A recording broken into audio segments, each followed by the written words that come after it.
Let us pray. Almighty God, where you have called us to govern this province, we ask your help to make decisions and laws that will be just and that will promote the interests of the people.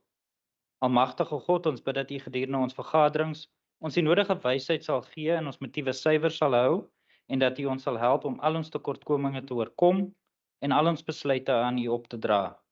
Sikalela lezo letu na bantu balo, umusile ukulungo kwepondo letu. Nkosi sikalela i Afrika, tina abantwano bayo, kokela inkokeli zayo, yeniki upolo i Afrika. All this we beg in your holy name. Amen. Please be seated.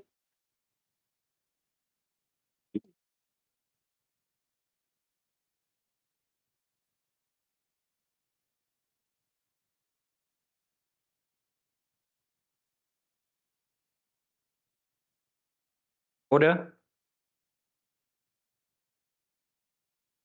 I recognize the chief whip, the leader of the opposition. Honorable Saad, my apologies. No, thank you very much, Honorable Speaker, and greetings to you and to everyone in the House. I just want to rise to move that the substantive motion in my name that's printed below the line be given attention today, and that a snap debate be called because it's vital, because this issue does affect residents. And I hope and trust that we won't have any objections to that. Thank you very much. Thank you very much to the Leader of the Opposition. Honorable Leader of the Opposition, I'll give you an opportunity once I've officially proceeded to the business of the day. I'm not there yet. We will get there. So, honorable members, before we proceed, I would like to remind you about some of the procedural arrangements for the sitting. As has been our practice to date, honorable members will participate in the sitting of the House, both here from the chamber with the presiding officer and the table staff and via Microsoft Teams. Our standing rules have accordingly been amended to accommodate such hybrid sittings of the House. Honorable members who are experiencing challenges in connecting to the sitting are requested to contact the ICT colleagues who will assist to resolve the connectivity challenges. Where a member of the Provincial Parliament elects to participate virtually and not from the chamber, it is that member's responsibility to ensure that he or she has good quality data connectivity, quality audio and video, and that there are no disturbance where they are. Honourable members, the quorum requirements for the sitting of the House are provided for in the Constitution of the Western Cape Provincial Parliament and the standing rules. Unless there's an indication of unanimous concurrence, voting will be confined to members present in the House and on the hybrid system who are entitled to cast their votes as per the ATC issued on the 11th of August 2020. Honourable members present in the chamber and via Microsoft Teams have all the privileges and immunities imparted by law. Honourable members, if you are considered out of order by the presiding officer, you will have your microphones muted and called to order.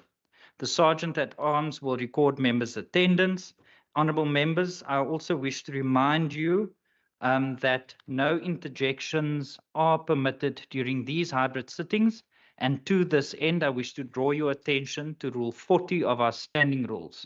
Honourable members, just as a reminder, language translation services are available in the chamber as usual and on Microsoft Teams via the respective channels.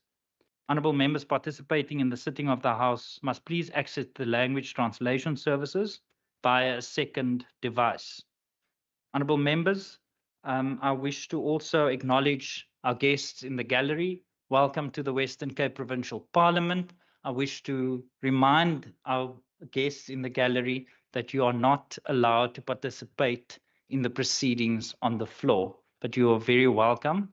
And then it would be remiss of me not to welcome especially the new Children's Commissioner in the Western Cape. Welcome to the Commissioner to the sitting of the Western Cape Provincial Parliament.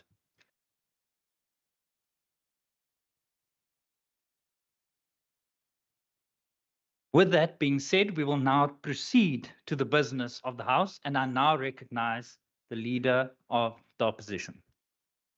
Thank you very much, Honorable Speaker. And we've given you the opportunity to open the sitting. I just wanted to um, rise to move that the substantive motion that's printed on the order paper, and which is currently below the line, that receives attention today, that it is basically placed where it's supposed to be placed above the line, and that a snap debate takes place on the matter, as it's a critical matter relating to the crime stats, Speaker. And I take it that nobody will object to the proposal. Thank you. Thank you very much. I recognize the Chief Whip.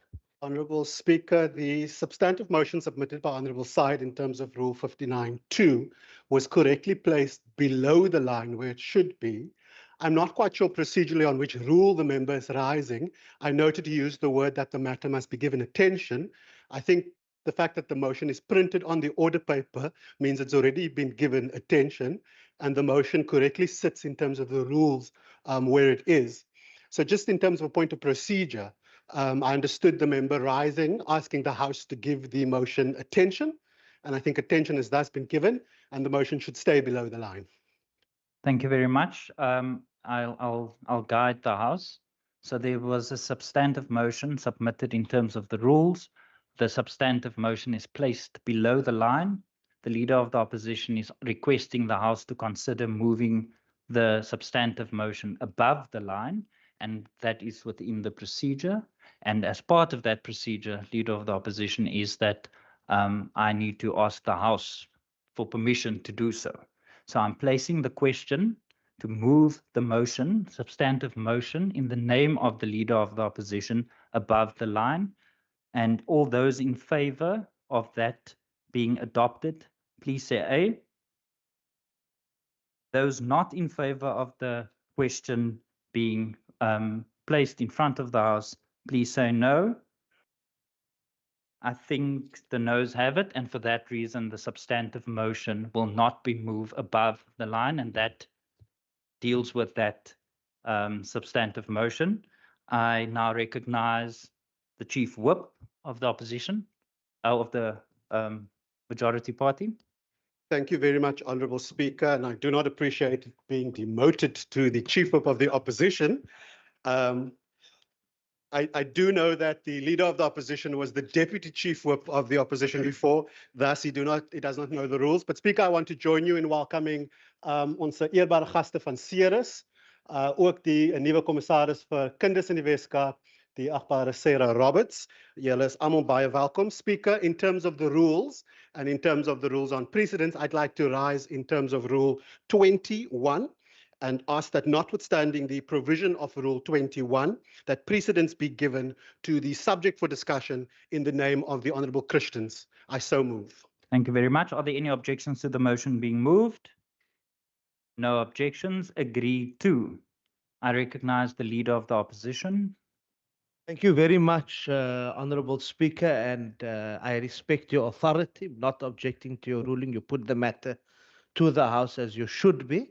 But just so that the public knows, the public is here, the Western Cape public has heard that the Democratic Alliance MPLs, under the leadership of the Chief Whip, Gillian Bosman, does not want the Premier to be held accountable for a misleading statement that he made in the House, saying that the Western Cape, at the time of the launch of the safety plan, was the murder capital of the country. Just to put that on record, everybody has heard. Thank you very much. I'll sit down. Thank you. Thank you. The DA hates democracy. Thank you. Thank you very much.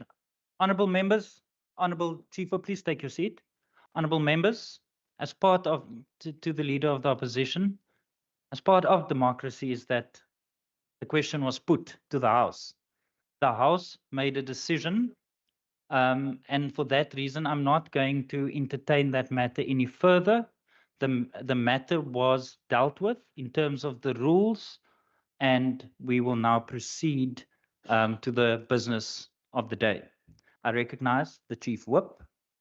Thank you very much, Honourable Speaker. Honourable Speaker, I move in my name that the House refers the final mandate conferred by the House on 13th November 2025 on the Independent Municipal Demarcation Authority Bill to be transmitted to the National Council of Provinces as a final voting mandate in order to facilitate and support the NCOP process in considering provincial mandates in the above regard, and to enable the conclusion of the mandate taking and voting processes accordingly. I so move. Thank you very much, Chief Whip. Honourable members, are there any objections to the motion? No objections. Agreed to. We will now deal with the subject for discussion in the name of the Honourable F.C. Christians as printed on the order paper. I recognise the Honourable Christians. Thank you, Speaker. I just see there's 3 minutes. Can this just increase my time there, please, Speaker? It's not always that I get 5 minutes. Thank you, Speaker.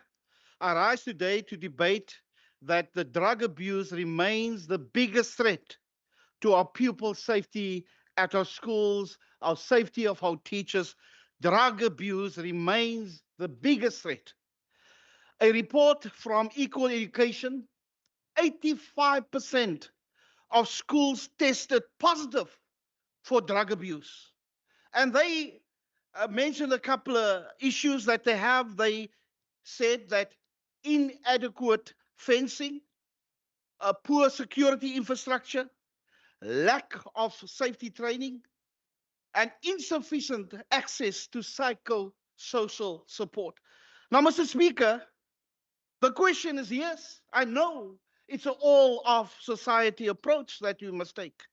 But I believe that the Western Cape Education Department plays a vital role, maybe the most important role when it comes to the safety of our learners and teachers at our schools. Schools help shape our young pupils' sense of responsibility, ethics, leadership, and community involvement. And teachers also play an important role. They guide our learners when it comes to careers, mentorship, and all of that. But, Speaker, I want to speak on behalf of mothers and fathers, grandmas crying out for help. Speaker, I'm speaking about a 77-year-old grandmother who was threatened by a 13-year-old granddaughter with a knife. She was threatened, she ran to law enforcement, and they said, listen, this is a WCE matter. It's not our matter. SAP said, we don't have authority because at the moment, that young girl is the responsibility of the Western Cape Education Department. The grandmother has tried to seek help. My 13-year-old grandchild is on drugs. I need help.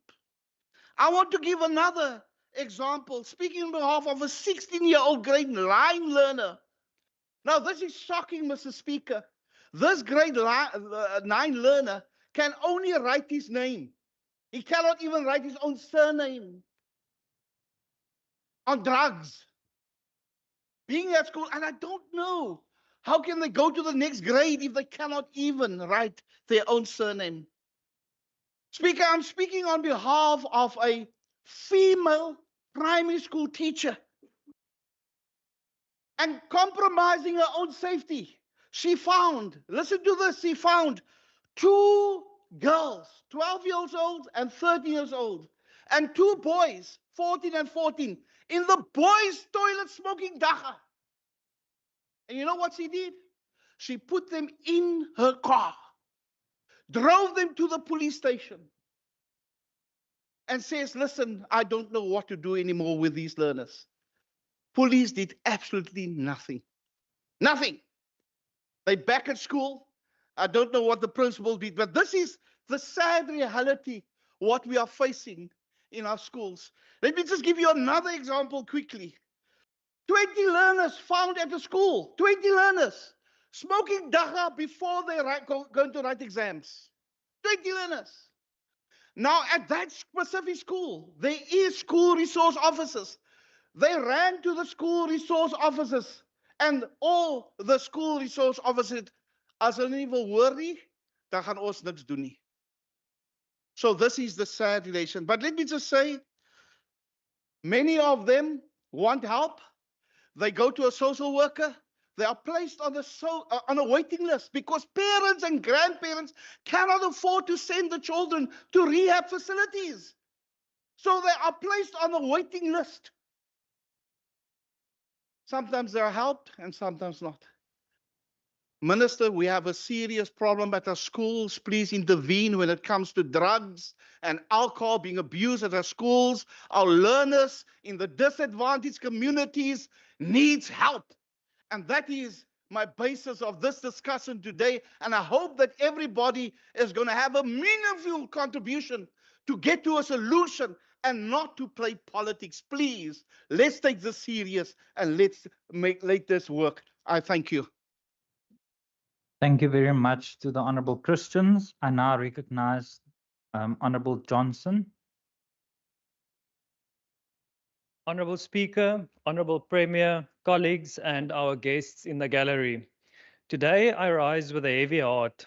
The brutal killing of a 50-year-old Stellenbosch deputy principal murdered in broad daylight outside the main gate of Kayamandi Primary School has shaken us to the very core. This horrible act is a painful reminder that violence does not respect the sanctity of our school, and we mourn his loss, and we remember every teacher and every learner whose life has been scarred or cut short by violence. Each tragedy deepens our resolve to make our communities and our schools a safer place.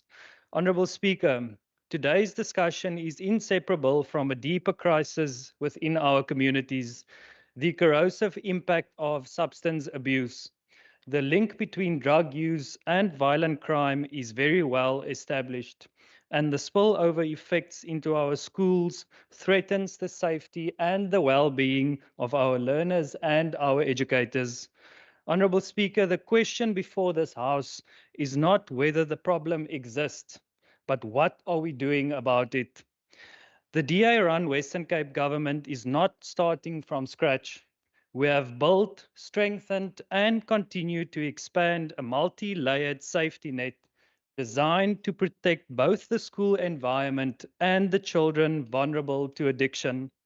Our approach is grounded in constitutional rights, the right of every child to safety, dignity, and quality education, and guided by the South African Schools Act and our provincial framework.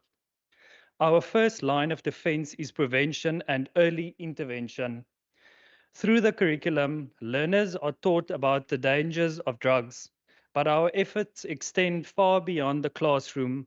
The WCED's Safe Schools program is an integrated safety strategy that provides the following: security infrastructure that includes fencing, alarms, and access control systems, training for educators and school governing boards on safety management, and support in implementing codes of conduct in all of our schools. At the heart of this effort is the Safe Schools Call Center, a confidential 24/7 hotline where threats, bullying, gangsterism, and substance-related concerns can be reported, triggering rapid action from district support teams. We are also scaling up one of our most effective school safety interventions, the School Resource Officers, or the SRO program. These officers are deployed with local law enforcement, and they act as a visible deterrent to violence and criminality around our schools. Their role is not to criminalize learners, but to create an environment where teaching and learning can continue without any fear. But, Honourable Speaker, we must be honest. A law enforcement presence at the school gate cannot solve a social crisis unfolding inside our homes and our communities. Substance abuse cannot be tackled by the WCED or any other government department alone. It demands a whole of society response. And this is where our transversal approach sets the Western Cape apart from any other province. When a learner is identified as at risk or already using substance, schools are supported by a network that includes the following: the Department of Social Development, which funds nonprofits specializing in prevention, early intervention, and treatment for young people. The WCED's psychosocial support teams, who provides trauma counseling as well as case management. And lastly, a strengthened anti bullying policy, ensuring that intimidation, often linked to drugs, is addressed decisively.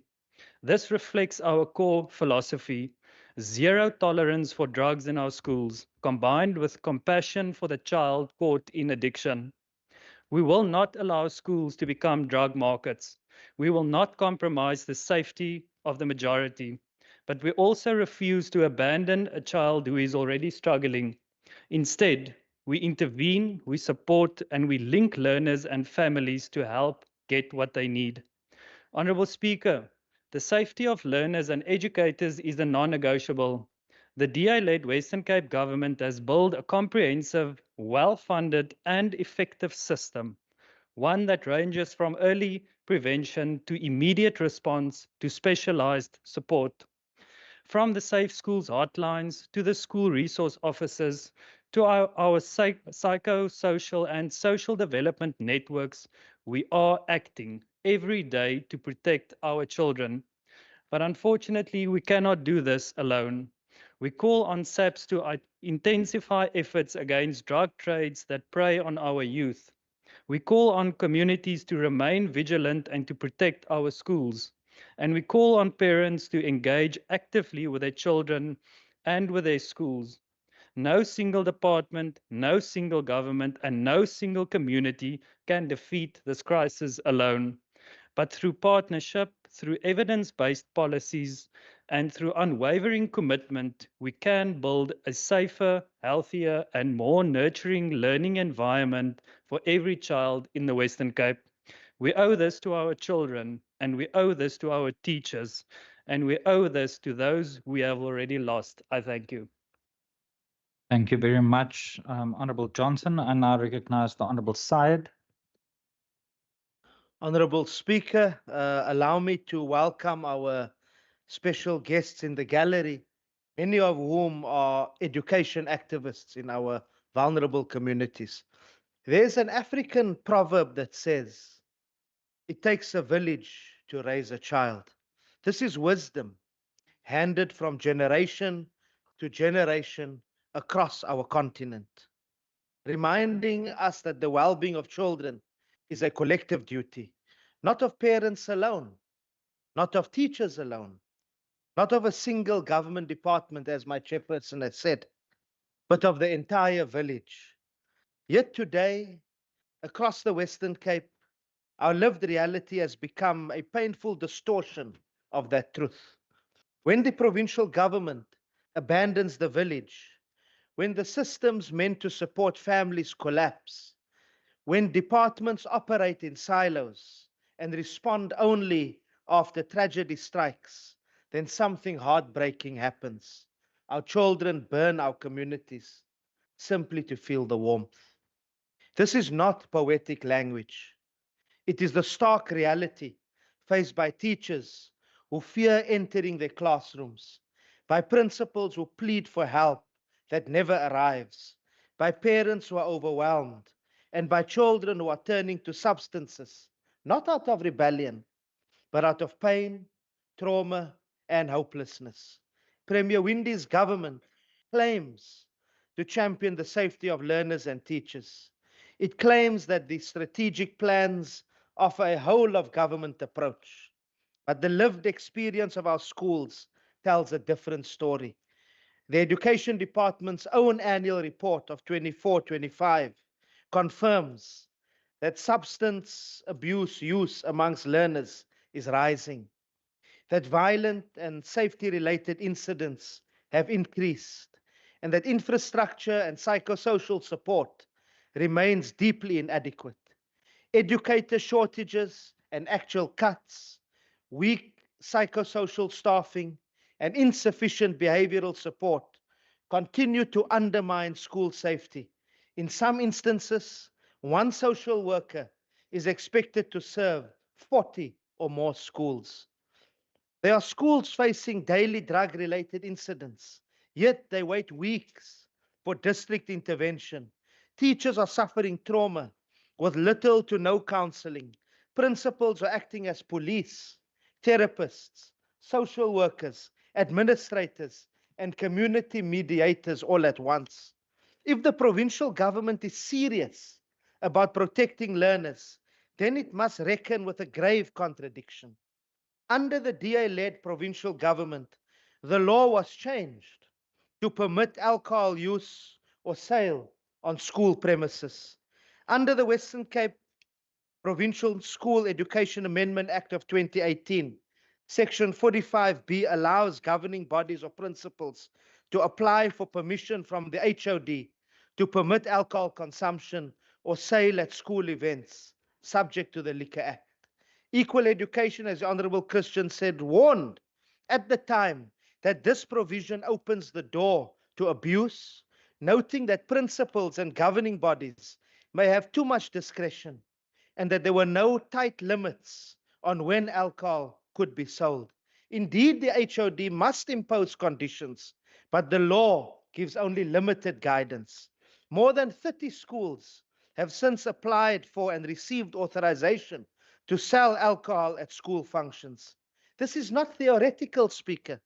The law enables it, and the applications have been approved. Speaker, think about it. A provincial government that claims to care about the safety of youth legalize alcohol sales at schools, presumably to make it easier for the elite schools to generate fundraising revenue. This is deeply cynical.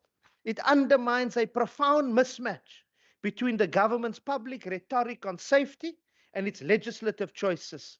We must also confront the structural risk facing many of our communities on the Cape Flats and rural towns. Too many schools are being built dangerously close to shebeens, or liquor licenses are granted for taverns practically within sight of school gates. In communities like Mitchell's Plain, Nyanga, and rural towns of Calitzdorp and Beaufort West, this is a lived reality and it has to stop. When regulatory authorities allow liquor outlets near schools, we implicitly sanction the normalization of alcohol in contexts where children live, move, and learn. In that context, despite fundamentally differing on many issues, I want to commend the Honorable Ferland Christians of the ACDP for his consistent and courageous opposition to the 2018 amendment, along with the ANC caucus of the 5th administration. In the Hansard records, he and our ANC MPLs raised alarm that even though the DA on the surface championed alcohol harm reduction, the DA government, with the support of all its MPLs, pushed through the change to permit alcohol fundraising at schools. Many in the public hearings opposed the change, yet the DA simply overrode their concerns, like Honorable Bosman did at the start of the sitting. This is not politicking. This is principle. Weakening the prohibition against alcohol at schools would undermine the safety of learners and especially those in Honorable vulnerable Side, please take a communities. seat. I recognize the Chief Whip. Is that a Honourable- point of order? Well, Speaker, yes, I would just like to get some clarity from the member on when at the start of the sitting I opposed this. I indicated that alcohol can be sold at schools. I'm not quite sure why Honourable Syed is mentioning my name in his debate. Thank you very much, Honorable Chief Whip. That is not a point of order. Honorable Side, you may continue. Speaker, the government must change course urgently and decisively. Reverse the policy allowing the sale or consumption of alcohol on school premises. Tighten regulation, because if in exceptional circumstances alcohol may be permitted for adult functions, then there must be strict, transparent criteria, community consultation, and enforceable limits. Address proximity of liquor outlets near schools. There must be buffer zones that are built. Invest in support systems, increase psychosocial staff, support for trauma teaching, school-based interventions in vulnerable neighborhoods.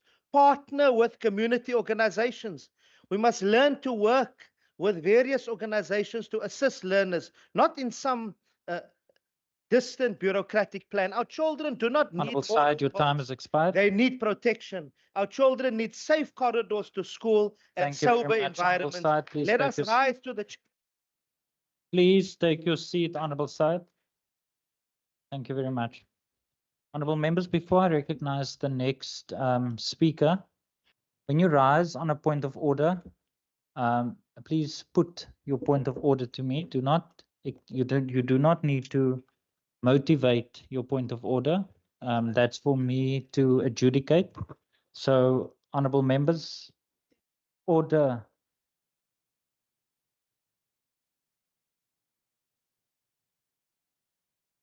I now recognize the Honorable Stevens on the online platform. Thank you, Honorable Speaker. Honorable Speaker, honorable members, I rise today to address a matter of great urgency: the growing safety risk in our schools caused by learners affected by substance abuse. The issue is placing enormous pressure on teachers, disrupting learning and exposing other learners to unsafe environments. The Western Cape Education Department has repeatedly assured this House that clear procedures in interventions exist. These include immediate reporting protocols when a learner is suspected of being under the influence, parental notification, proper incident documentation, and ensuring that such learners are supervised and safe until professional assistance arrives. Teachers are told they will not be left alone to deal with these incidents, that school leadership and district support teams will step in. We are also informed of intergovernmental partnerships with health, social development, and community safety to provide counseling, referrals to social workers, and specialized treatment support. On the preventative side, we hear about life skills programs, awareness campaigns, peer support initiatives, and educator training. And Honorable Speaker, the WCED continues to highlight the role of the Safe Schools programs, from upgraded fencing and surveillance support to collaboration with school resource officers and neighborhood safety partners. But today, the Patriotic Alliance must ask a simple critical question: is all of this actually in place? Because what we hear from communities, teachers, and school governing bodies tells a very different story. We hear of schools where promised support from district officers arrives late or not at all. We hear of teachers who are forced to manage dangerous situations entirely on their own. We hear of principals begging for intervention when learners arrive intoxicated, violent, or carrying illegal substances. We hear of schools that do not have access to counselors, do not receive regular prevention programs, and do not benefit from the safety infrastructure the department claims is available. Honorable Speaker, the Patriotic Alliance will not accept policies that exist beautifully on paper but fail our communities in practice. We demand answers. Are these procedures implemented informally across all high schools? Are district officers properly staffed and resourced to respond immediately when a crisis occurs? Are teachers receiving the protection the department claims they have? And how many schools will lack the promised safety upgrades and support services? The PA calls on the WCED to provide this House with a full, transparent report outlining where these systems are functioning and where they are failing, so that we can intervene urgently and decisively. Honorable Speaker, our children deserve safe schools, our teachers deserve Honorable protection, Stevens, your time has expired. Please conclude. and our communities deserve honesty, not empty insurances. The Patriotic Alliance will continue to Thank you hold this very much, department Honorable. accountable, and I Thank you thank very you. much, Honorable Stevens. Thank you. I now recognize the Honorable Kasim on the virtual platform. Thank you, Speaker. Speaker, the issue of substance abuse and the use of it by learners, even on school premises, is a reflection of what is currently happening within our communities. And it goes without saying, Speaker, that the Western Cape as a province has a serious issue when it comes to drug and substance abuse, just like when it comes to crime. Speaker, amongst the problem of drug and substance abuse is the overflow of illicit drugs in this province, especially in African and colored communities, which is also used as an illegal commodity of trade and commerce within this province. And because the market has already been created for these illegal substances, the demand then follows, Speaker, which requires more supply to be pumped into our communities. In the end, these illegal substances remain in abundance within the shores of this province, and new customers are also found in the form of school learners and children who are underage by those who trade in this illegal business. Speaker, the escalation of gang violence and turf wars in our poor communities in this province is partly as a result of those who want to hold monopoly in the drug or illegal substance business which has been created, with an ongoing drive to find as many customers as possible, irrespective of their ages or social standing. What further contributes to this unfortunate situation, Speaker, is the fact that drug use has now been normalized within our homes and communities, especially in townships. And in the end, those operating in this illegal business have now found a market in schools, with our children becoming a primary target as customers. The situation is scary, Speaker, because at the end of the day, those learners who end up using these drugs becomes a problem in these schools for not only learners but teachers as well, leading to a situation where the school becomes dysfunctional due to the actions of a few under the influence of drugs. And those who dare to try and intervene in these schools by trying to stop the selling of drugs to learners or to discipline learners under the influence are either attacked severely or even worse, killed. Speaker, it is general knowledge that currently there are ongoing attacks against our teachers for reasons unknown and which are still being investigated. This past Friday, again, a deputy principal was shot and killed at the school at Kayamandi Primary School, inside the school premises. And not forgetting earlier this year as well, a principal from a Kraaifontein Primary School was also shot and killed inside the school premises. Speaker, what we are now facing as a community and as a province is war declared by gangs and those who operate these illegal markets involving illegal substances. So in conclusion, Speaker, as the EFF, we call upon for interdepartmental cooperation against this fight, and SAPS and the Provincial Department of Education and Social Development must find a way to work together and fight back against those who have wedged the door into our schools and communities. Thank you, Speaker. Thank you very much, Honorable Kasim. I recognize the Honorable Minister of Health and Wellness, Minister Wenger. Thank you, Honourable Speaker, and thank you to Honourable Christians for bringing this important matter to the House. Every one of us shares a responsibility to make sure that children of our province are safe, supported, and able to learn in environments that are calm, dignified, and stable. Section 28 of our Constitution makes this very clear. Every child has a right to be protected from maltreatment, neglect, abuse, or degradation, and this is not negotiable. It places a legal and moral obligation on all of us across society. The Western Cape government cares deeply about every resident. We care about every child, every parent, and every family. Our job is to create opportunities to support people to live healthy lives that they truly value and to make sure that when they face challenges, they can get the help that they need to recover. Part of that commitment is reaching young people early. In the 24-25 financial year, our school health services reached 187,705 learners, providing screening, early identification of health risks, health counseling, and referrals where needed. This early support helps children to get the right care at the right time and protects their futures. But substance use among learners threatens their well-being, the safety of teachers, and the stability of the school environment. It affects families and entire communities. And let us be absolutely honest, this is not a challenge that the Western Cape Education Department or any education department can solve on its own. Substance abuse is complex. It grows in homes under pressure, in communities struggling with violence and trauma, and among young people who are facing incredible social and emotional demands. A complex challenge like this demands a whole of society approach. That is why the Western Cape's response brings together the Departments of Education, Social Development, and Health and Wellness, working side by side with NGOs, community structures, safety partners, and families. This is a transversal, solutions-driven approach grounded in care, data, and partnerships. A major pillar of this work is Planet Youth.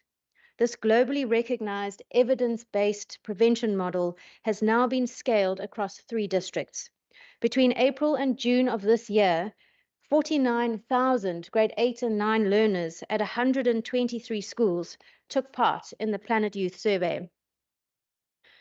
We also recognize that not every child begins life with the same resources or opportunities, which is why Planet Youth is being rolled out first in communities where the need is greatest, helping to strengthen social protective factors so that every child has a chance to start well. The insights we are seeing are clear and honest. Young people are experimenting with substances early, especially alcohol. Social pressure, stress, social media, and a lack of safe, structured activity play a part. But the survey also tells us something crucial. Parents remain the strongest protective factor in a child's life. When a parent tells their teenager plainly that they disapprove of alcohol use, that child is far less likely to drink.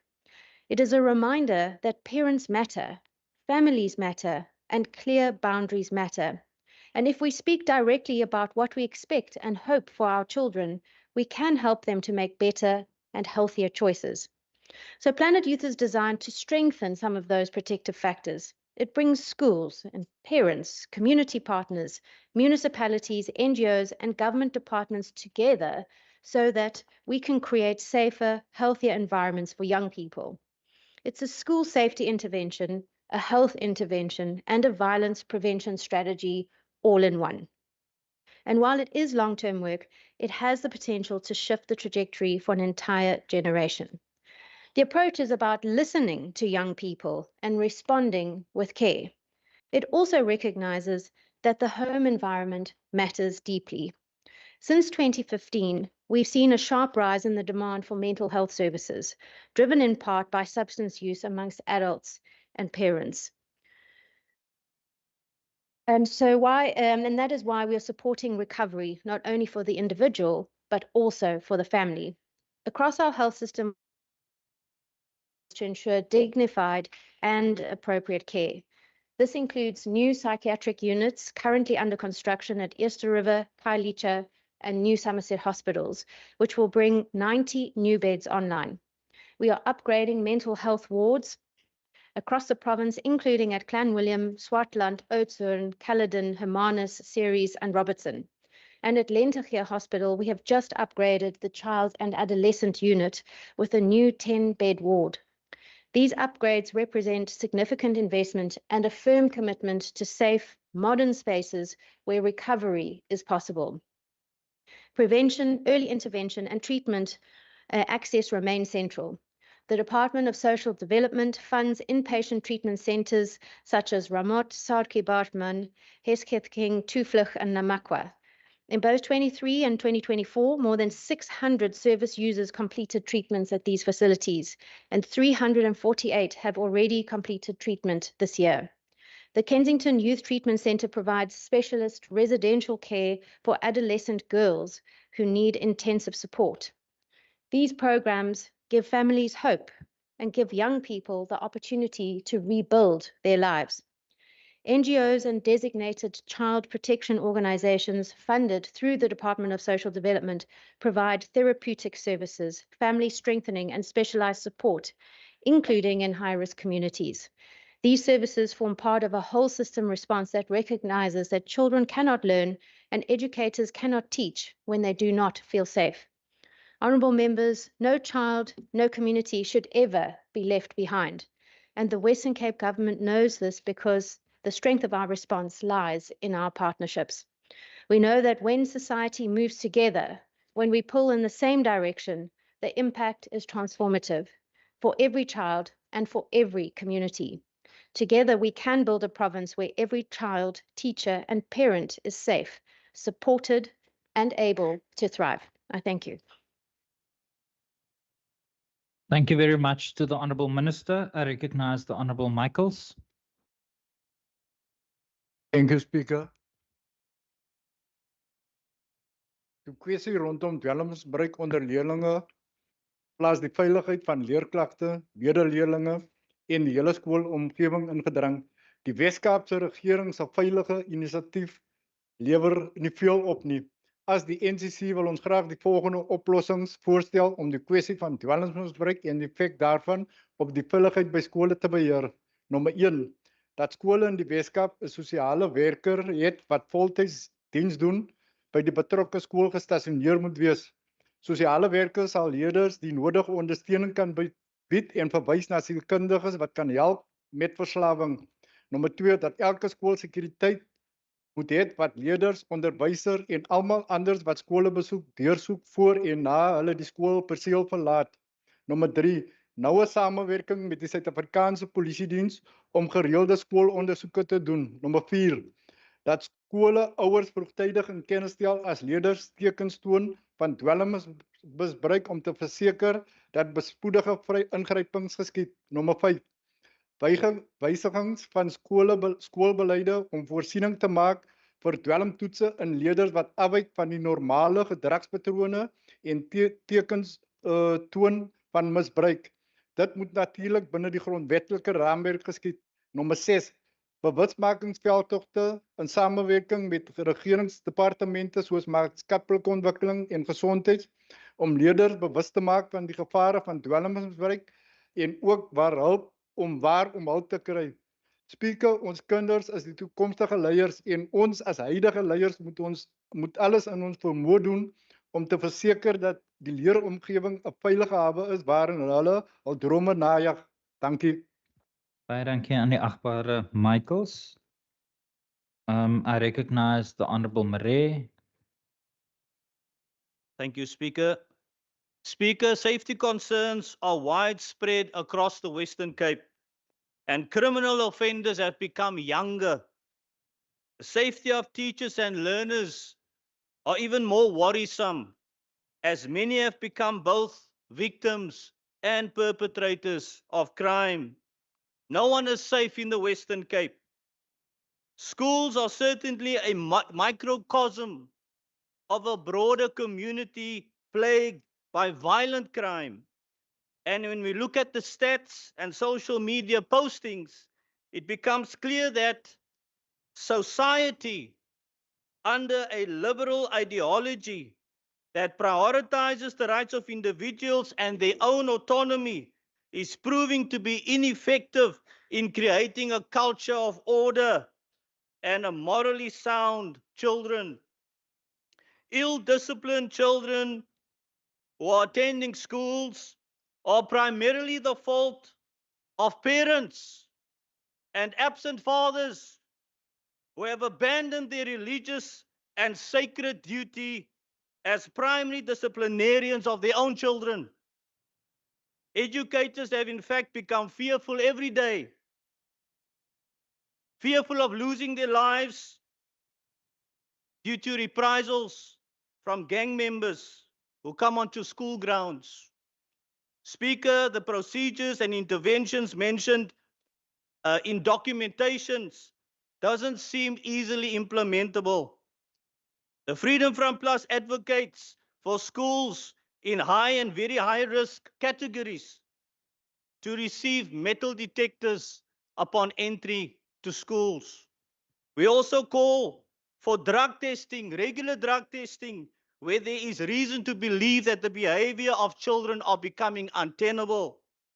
Speaker, my question is, why do we allow squatters on the borders Honorable of Marais, your school time has fences? expired. Speaker, in conclusion, Your time has expired. I've already given you more than. I thank you. Thank you And very I call much. upon the minister to respond. Thank you. Thank you. I now recognize the Honorable Brinkcase on the virtual platform. Thank you very much, Honorable Speaker. I think I'm not in the best of health, but I'm going to try my best now to participate. 3 years ago, the Western Cape Liquor Authority revealed that there are more than 3,200 illegal beans operating in 45 areas across the Western Cape.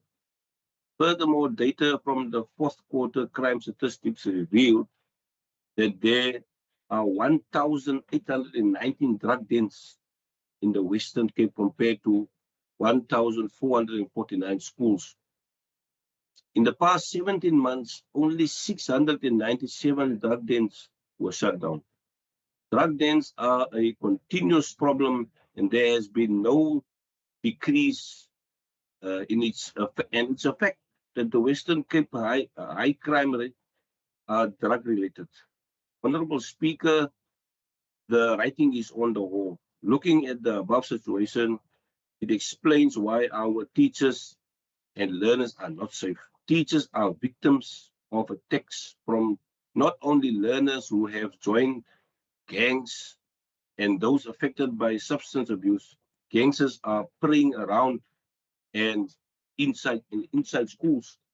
Since January 2025, 50 teachers have been assaulted by learners, and another was the tragic shooting of the Equestrian Primary School principal in Kraaifontein while he was sitting in his car outside the school. These cases are symptoms of the violent environments that many learners are living under.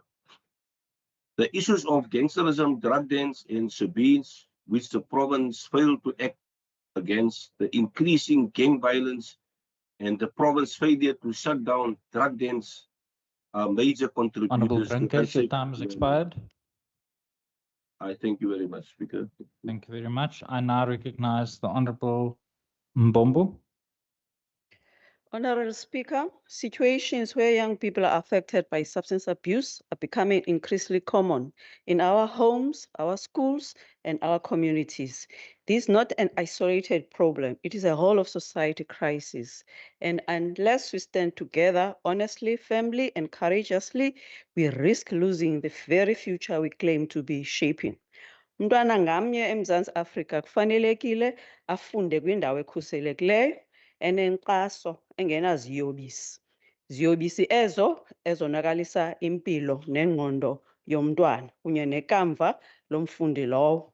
Yiyo loo nto leyo sisithi Honorable Speaker into yokuba ootishara aba nabo kuyafuneka baxhaswe.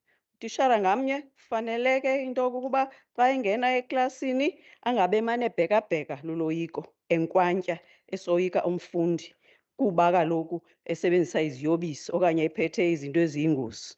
Kwaye nomzali ngamnye funeka angabi naxhala xa umntwana wakhe esikolweni kuba kaloku ebefanele into yoba umntana afumeneke ukhuselo.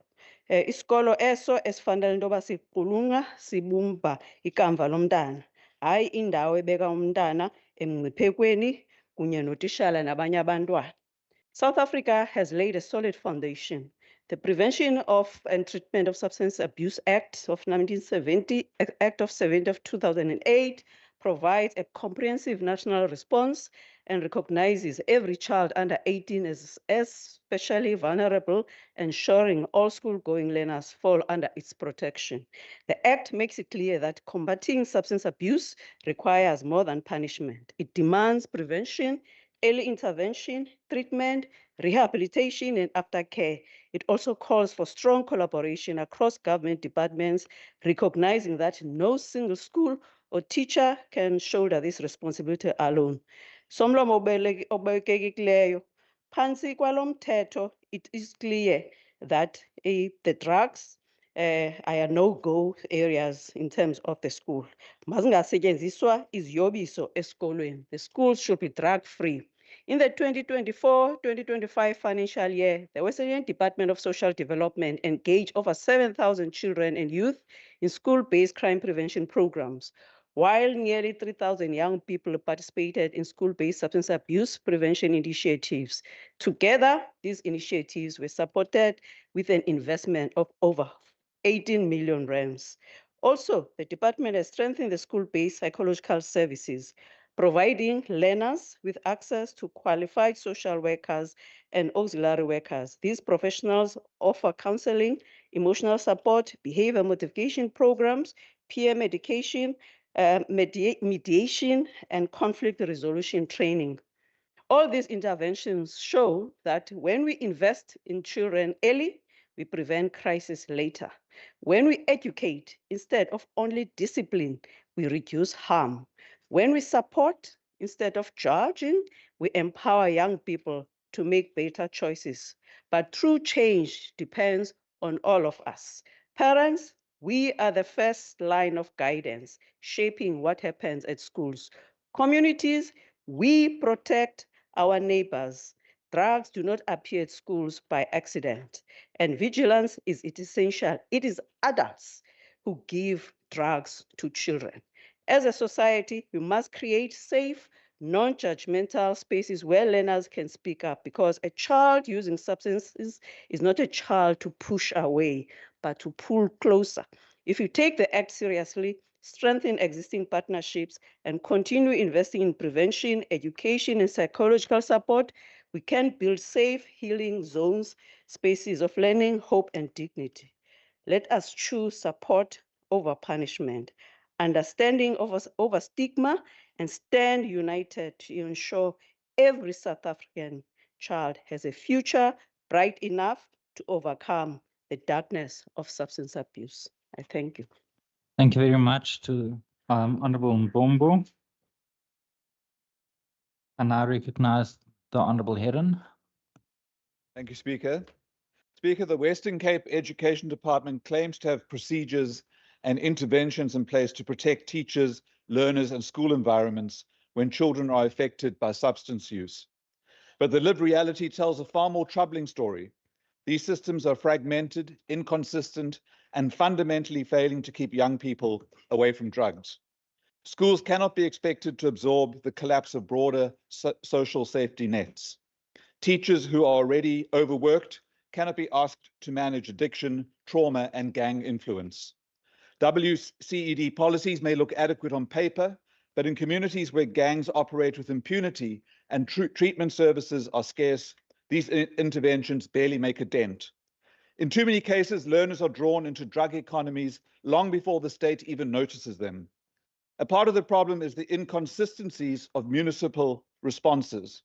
Not every municipality in the Western Cape has a drug master plan, an essential tool for coordinated, evidence-based work. This means a child's access to prevention and support often hinges on where they live rather than what they need. That is an indictment of governance, not an unfortunate oversight. In my recent correspondence with the Child Commissioner, I called for a 5-year plan to address the systemic issues facing children in this province, and substance abuse must form a core part of that plan.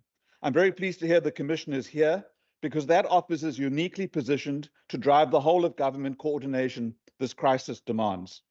If we are serious about protecting young people, then substance use cannot remain siloed within education, social development, or policing. It requires unified political will. Until provincial leadership confronts this crisis honestly and structurally, their inaction will continue to place children directly in harm's way. Thank you. Thank you very much to the Honorable Heron. I now recognize the Honorable Vin Vogel, but I just need an indication if you need the podium. Can I just ask the table staff before you start the clock?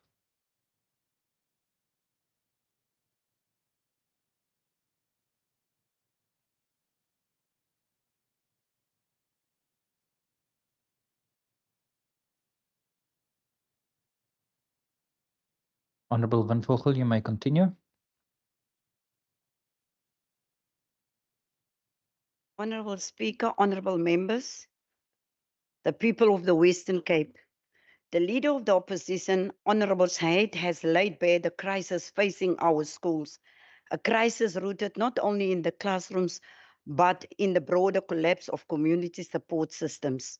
And so I continue this debate with the very same theme, because it captures the heart of our failure and heart of what our children need. It takes a village to raise a child. We all form part of that village. But more importantly, this government is supposed to play a huge role in protecting our children. However, in the current circumstances, we are yet to see evidence that this government has acted in the best interests of our children. We say this based on the life experience of community where children grow up surrounded by violence, poverty, substance abuse, and a sense of abandonment. It is the reality of a province where the Western Cape government policies consistently fail to reach the ground. It is the truth felt by teachers who fear entering their classroom because learners intoxicated by drugs have become unpredictable and aggressive. And it is the truth felt by parents who watch their children being pulled into drug use because their communities offer no alternative, and by young people who have lost hope in this system run by this government. The Western Cape Education Department cannot keep pretending that this crisis can be managed at the school gates. The DA government loves to speak of excellence outcomes, yet turns a blind eye to the communities where children cannot learn because they are angry, traumatized, or seduced by the false power and false comfort that drug economy offers. A dysfunctional village cannot produce functional schools. We know from the annual report that drug-related incidents have escalated.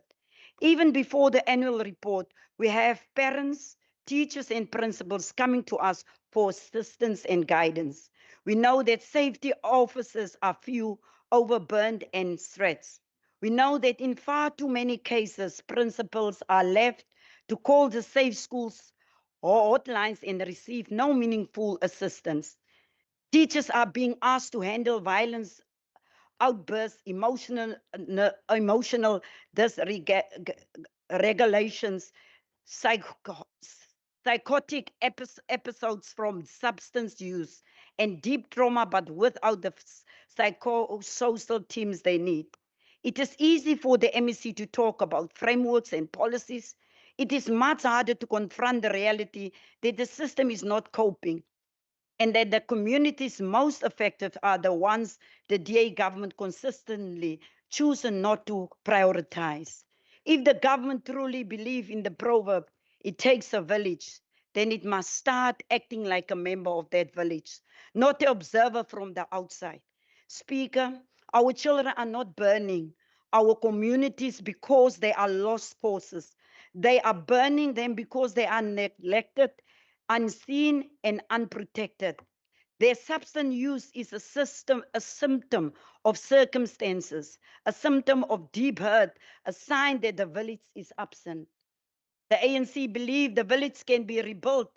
It can be rebuilt through meaningful partnership with community organizations, the NGOs, the mothers group, the sport clubs, the recovering mentors, the school programs, after school programs.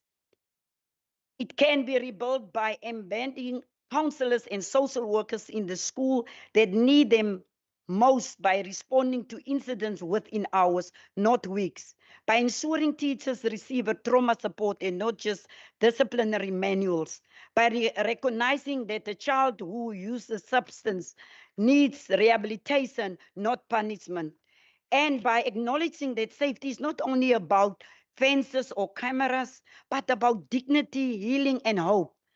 The Western Cape government must stop presenting its safety plan as a miracle solution. A plan that does not reach Hanover Park, Swellendam, Mineburg, or Thembaletu is not a safety plan. It is a press release. A whole of society approach cannot exist in theory while schools and community cry alone in practice. Speaker, the ANC calls today for a true provincial safety compact, a commitment that no school will face the crisis alone, that every child in crisis will receive immediate support, that every educator will be protected and not abandoned, that communities and NGOs doing the life-saving work will be funded, respected, and integrated into the official response, and that the Western government will stop governing from a distance and enter the village where the real struggles unfold. Children are burning our communities because they have been left in the cold for too long. The fire we see, the violence, the drug abuse, the trauma are warnings. They tell us that our village is breaking.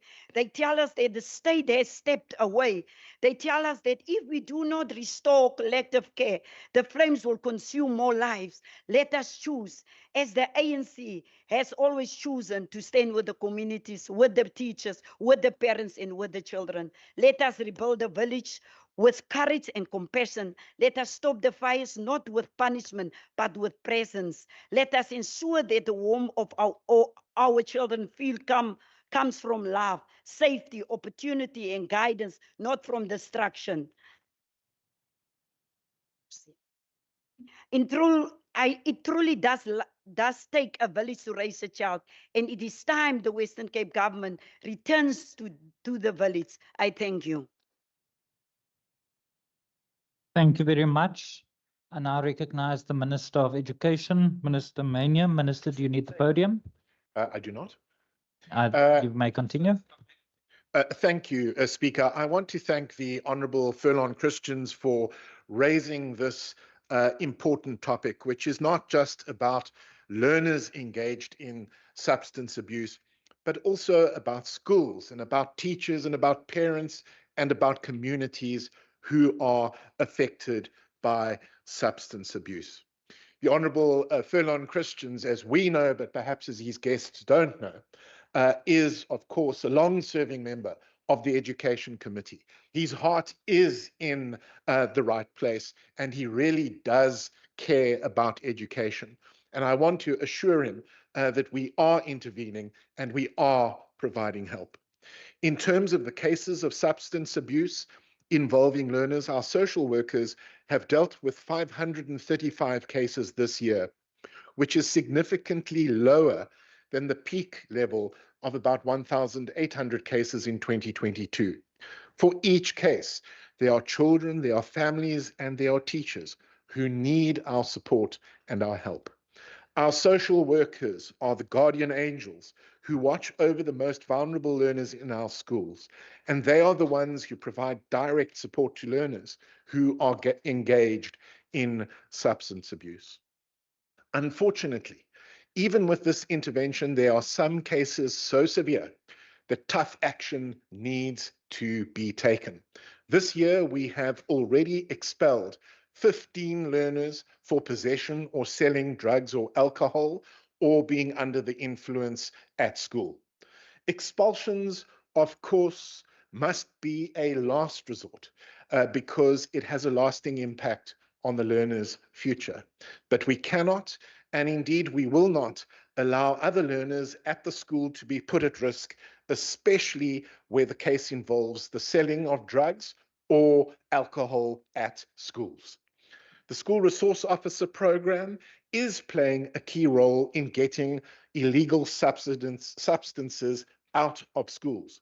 And I'd like to remind the Honourable Grant Marais that in just the first half of this year, they conducted 8,500 searches and confiscated over 6,400 items, which includes substances banned at schools. The SAPs provide us with support in conducting such operations in schools despite their limited resources. And members will recall that we recently discussed in depth the details of our cooperation and coordination with SAPs in addressing gangsterism, which drives substance abuse use amongst young people. So we must get, of course, rid of illegal substances in our schools, but we also need to get gangs out of our schools. Our department is represented in the various safety structures at all levels through our Safe Schools program. And we will continue to work closely with SAPS and law enforcement to make our schools safer for our children. But ideally, we don't want to get to the point where learners are expelled or arrested. Prevention remains the best option if we are to tackle the problem decisively. So our SROs are not just performing a law enforcement function, they are also playing their part in supporting learners to make positive behavioral choices and identify those at risk of substance abuse. They are important role models for young people who might otherwise not have that kind of influence in the home or community. A quote from one of our grade 10 learners at a school with SROs in Mitchell's Plain really sums up the positive impact that these officers can have.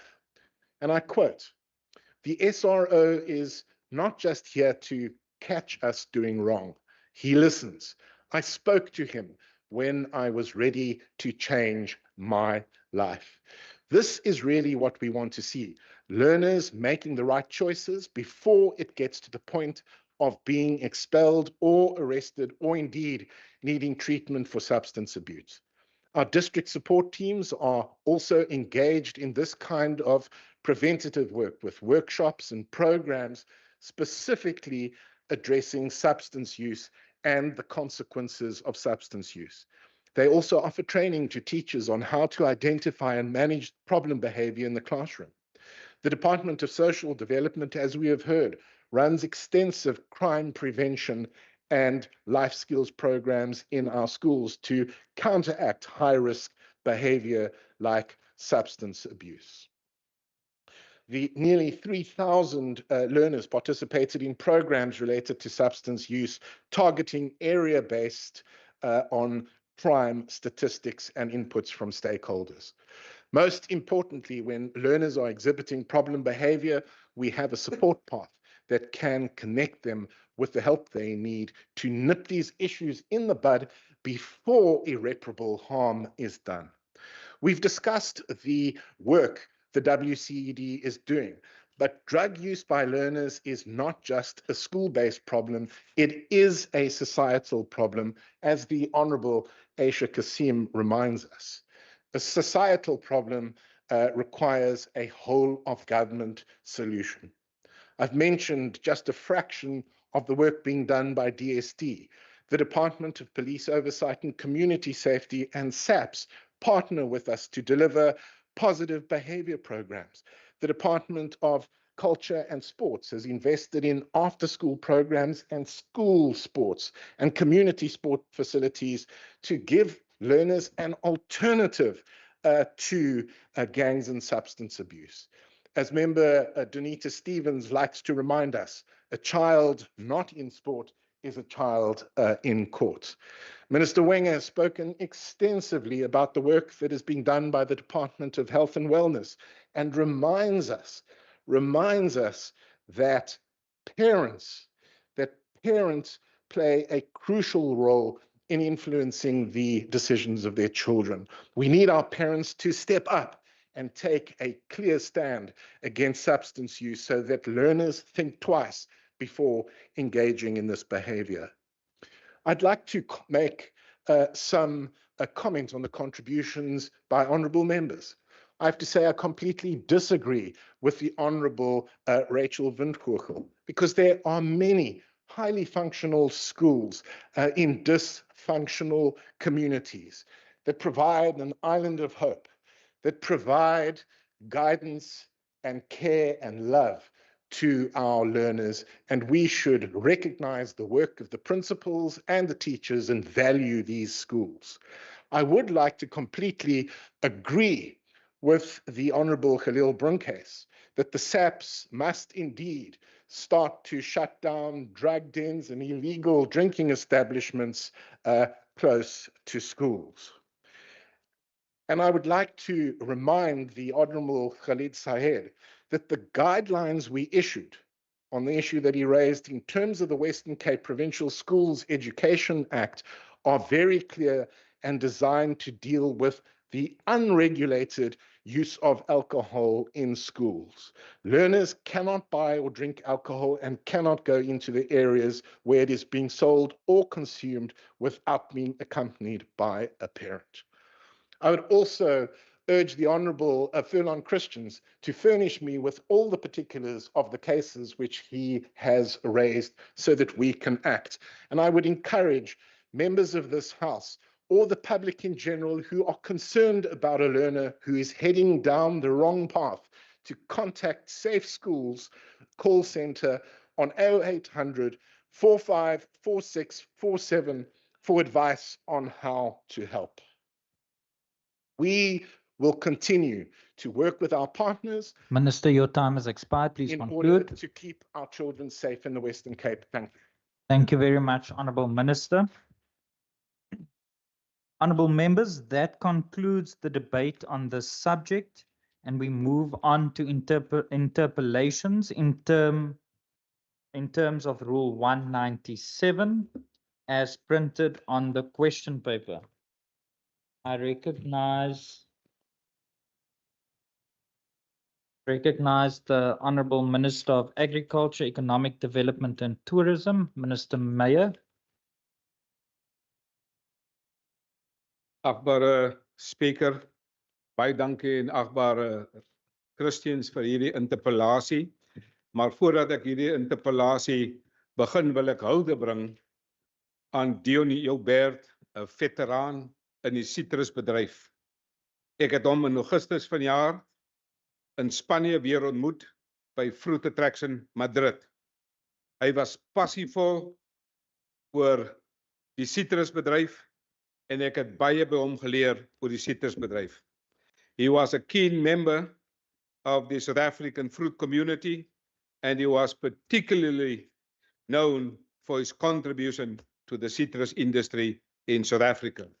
And so to his family, on behalf of this Western Cape government, this Western Cape Parliament, we want to express our sincere condolences to his family, to his friends and colleagues in the citrus industry.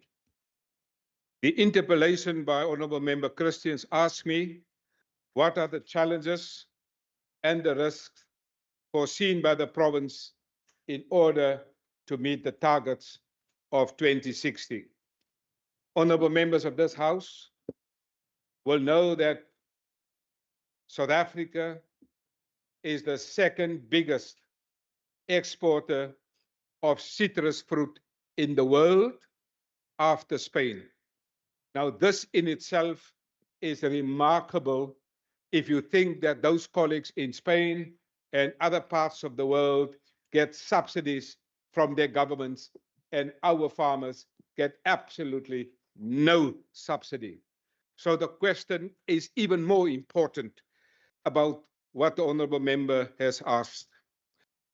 The Citrus Growers Association, because of its such importance, I decided to attend the annual meeting and their summit this year on the 12th and the 13th of March. I and my HOD went to the Eastern Cape to attend and listen from international speakers and local speakers about this. At that summit, about the Citrus Summit, we were informed that the challenges that you are asking, Honourable Member, relates to market demand and access.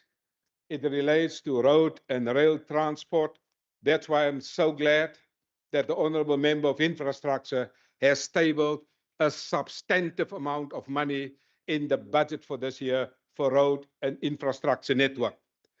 Also, the industry during that summit listed cold storage and warehousing. They also listed port functionality. The Honourable Premier and myself and Honourable Member Saleko, the Minister of Mobility, and the Mayor of Cape Town, we have met with the Minister of Transport, Barbara Kritschi, to discuss exactly this matter of the port functionality. I'm happy to report to this House that more than 2.5 billion rand have subsequently been invested into the port of Cape Town to alleviate this particular problem. And I also met with the chairperson of Transnet, as well as Michelle Phillips, the chief executive officer. And she is on the record. The things that she promised me, she has delivered. She mentioned it to me in the Eastern Cape. She repeated it here at the port of Cape Town. And I can report to this House that there were significant improvements in the port of Cape Town. I see great investments and a great functionality. Kindly conclude, Minister. Huh? You will have another opportunity. But the audience love it. They say carry on.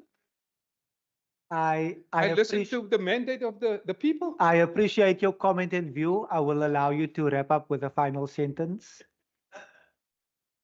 I'm happy to report to this House that things at the Port of Cape Town have significantly improved thanks to the cooperation of the National Minister, the Transnet, City of Cape Town, Infrastructure and Mobility. Thank you so much, Minister.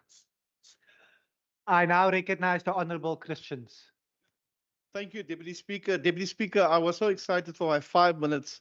I forgot to acknowledge my team, constituency officers and interns. So apologies for that. But Minister, that is excellent news. You know, we have all the potential.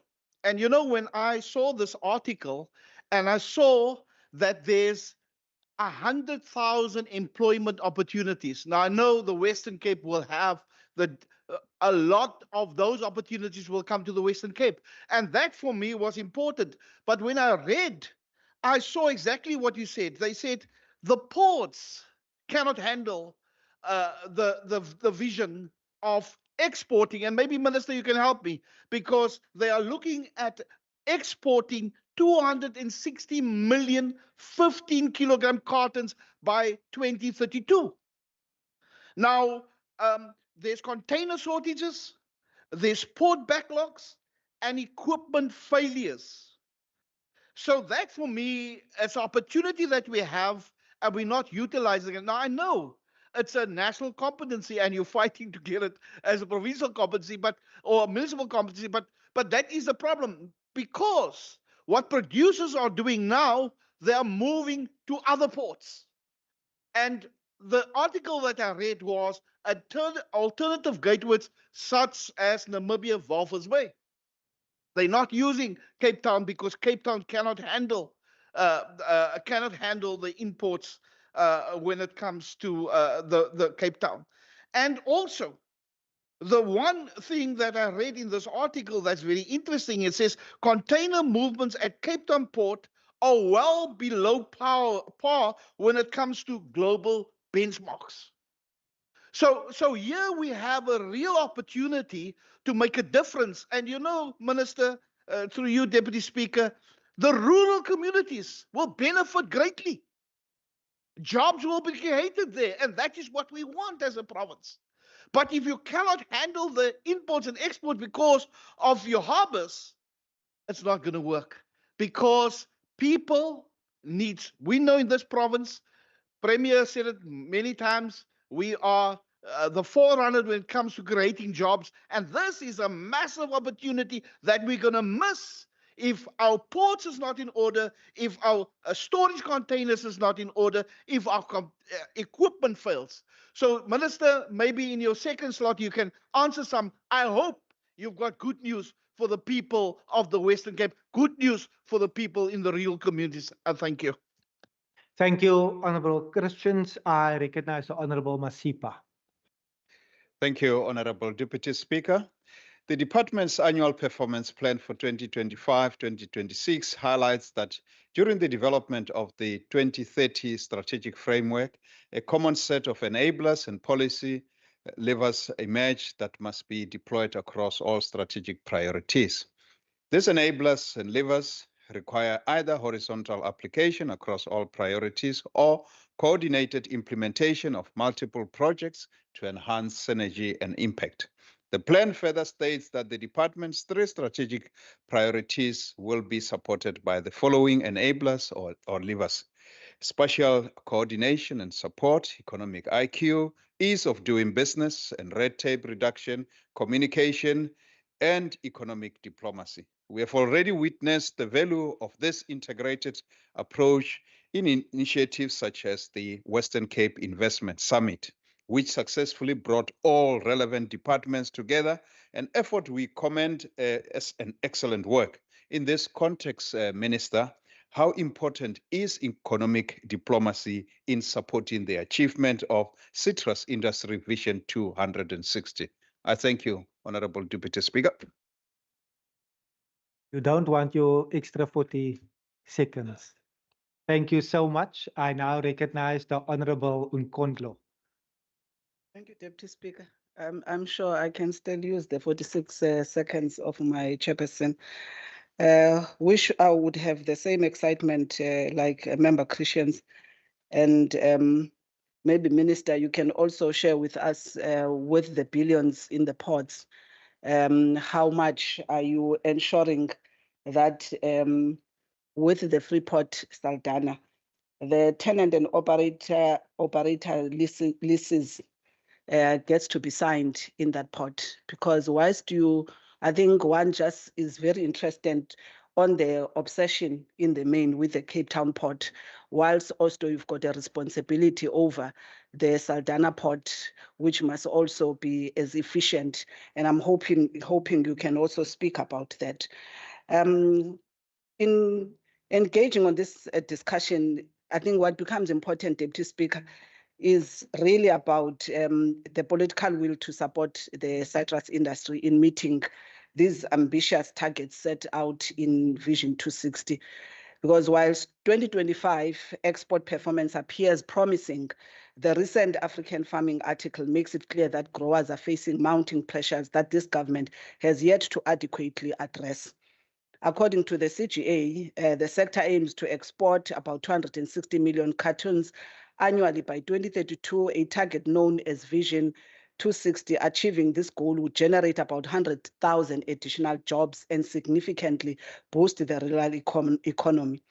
Now, what becomes a question is checking what is in the last year's annual report, which we have raised, I think, in that annual report, the challenges of the tariffs and also the global shifts. The question remains that with this information and under the claim of the using evidence-based decision-making, how will the department reduce over-dependence on markets in Europe and the USA, given these Kindly conclude, member. And tariff risks? I thank you. Thank you, Member Unkondlo. I recognize the Honorable Christians. Thank you, Deputy Speaker. Deputy Speaker, I also read in the Business Day that South Africa citrus exports rise by a record 22% in 2025. A record rise of exports. Minister, I'm just thinking, and if we remove these challenges that I was mentioning, and one of the challenges also shipment delays in cold chain bottlenecks. If we remove these obstacles that I see, and maybe you know more, maybe we don't have all these obstacles, but if we remove it, what is the potential of the Western Cape? How far can we go? Because as you said, the citrus exports is an important role. You said it over and over in this house. It's an important role in the Western Cape's economy. We want to see the economy grow in the Western Cape. We want to see jobs be created in the Western Cape. And that is, it gives people hope. And that's why I'm so passionate about this, because this is an opportunity that rural communities, people, farm workers, those who are fighting to put bread on their table, have opportunity to work and enjoy what they're doing, and they see. And I hope, I know you tour and your department goes, but I think they must also be told, and I know you did it before, but be told the important role that they play in the Western Cape economy. I am very excited, and Minister, the news that you said about the National Minister is excellent news. But now we just need to take it to a next level and make sure that Vision 260 comes to fulfillment, that all these containers gets exported and South Africa, because when the Western Cape win, South Africa wins. And that is the bottom line. I thank you. Thank you, Honorable Christians. I recognize the Minister. Thank you very much, Honorable Deputy Speaker. I am fully in support of all the three speakers. My chair, the Honorable Member, the sponsor, and Honorable Member Nkondlo. I am in support of the direction in which they are talking. They are talking about the apex priority of this government, creating jobs, increase our exports, and build stability, not only in the urban areas, but also in the rural areas. I'm in fully support of that. But here's the good news. This afternoon, my office phoned the chairperson of the Citrus Growers Association, Mr. Gerard van der Merwe from Citrusdal. We asked him about Vision 2060. This is his answer. The target that you spoke about now for 2032, he said we will even achieve that target by 2030, 2 years before that target of 260 million cartons by 15 kilogram cartons. I'm happy that 100,000 of jobs is being created. The equipment is improving at the harbor. I have recently visited an inland port, because when we speak about the port, we must not only speak about the port of Cape Town. I've recently visited a port here in Salt River. This is called the United Container Depot.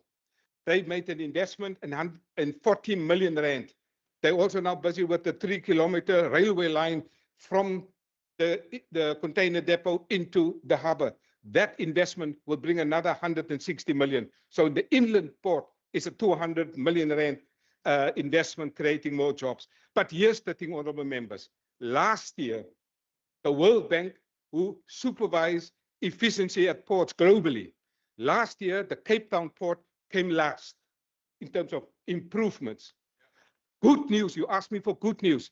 The World Bank now reported that this year, the biggest improvement all over the world, not the best harbor, the improvements is the city of the Port of Cape Town. I think you need a round of applause for that. I think this is the direction that we are moving in. And so the Premier just whispered in my ears. Initially, Mr. Trump has put a 30% tariff on our products and citrus. Hy het nou agtergekom, het smaak so lekker. Hy het die tariffs gelos. And so we will now increase more of it, but I also measure the exports at the harbor by talking to Mr. Terry. He's the chairman of the Western Cape Export Forum. And he told me, Minister Meyer, things are going well in the harbor. I recently met him at the Royal Yacht Club when I addressed a group of people there. But here's the good news, honorable member, you asked me. You want good news. Honorable member Mkondlo, a good friend of mine, asked, what is the opportunities going further? What are other markets? Good news, just yesterday, this cabinet, under the leadership of the Premier, approved my new export strategy of the Western Cape government, diversifying the products and diversifying the markets. It happened yesterday. So, honorable member Christians, your interpellation came at the right time, at the right context, and in the right spirit.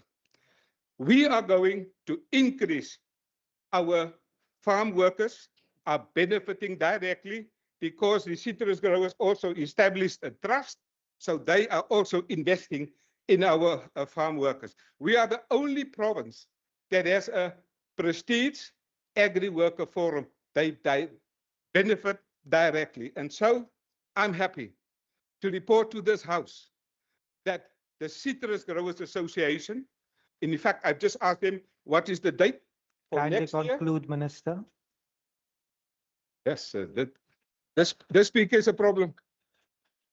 I've got a problem with this, Deputy Speaker. I conclude. I conclude.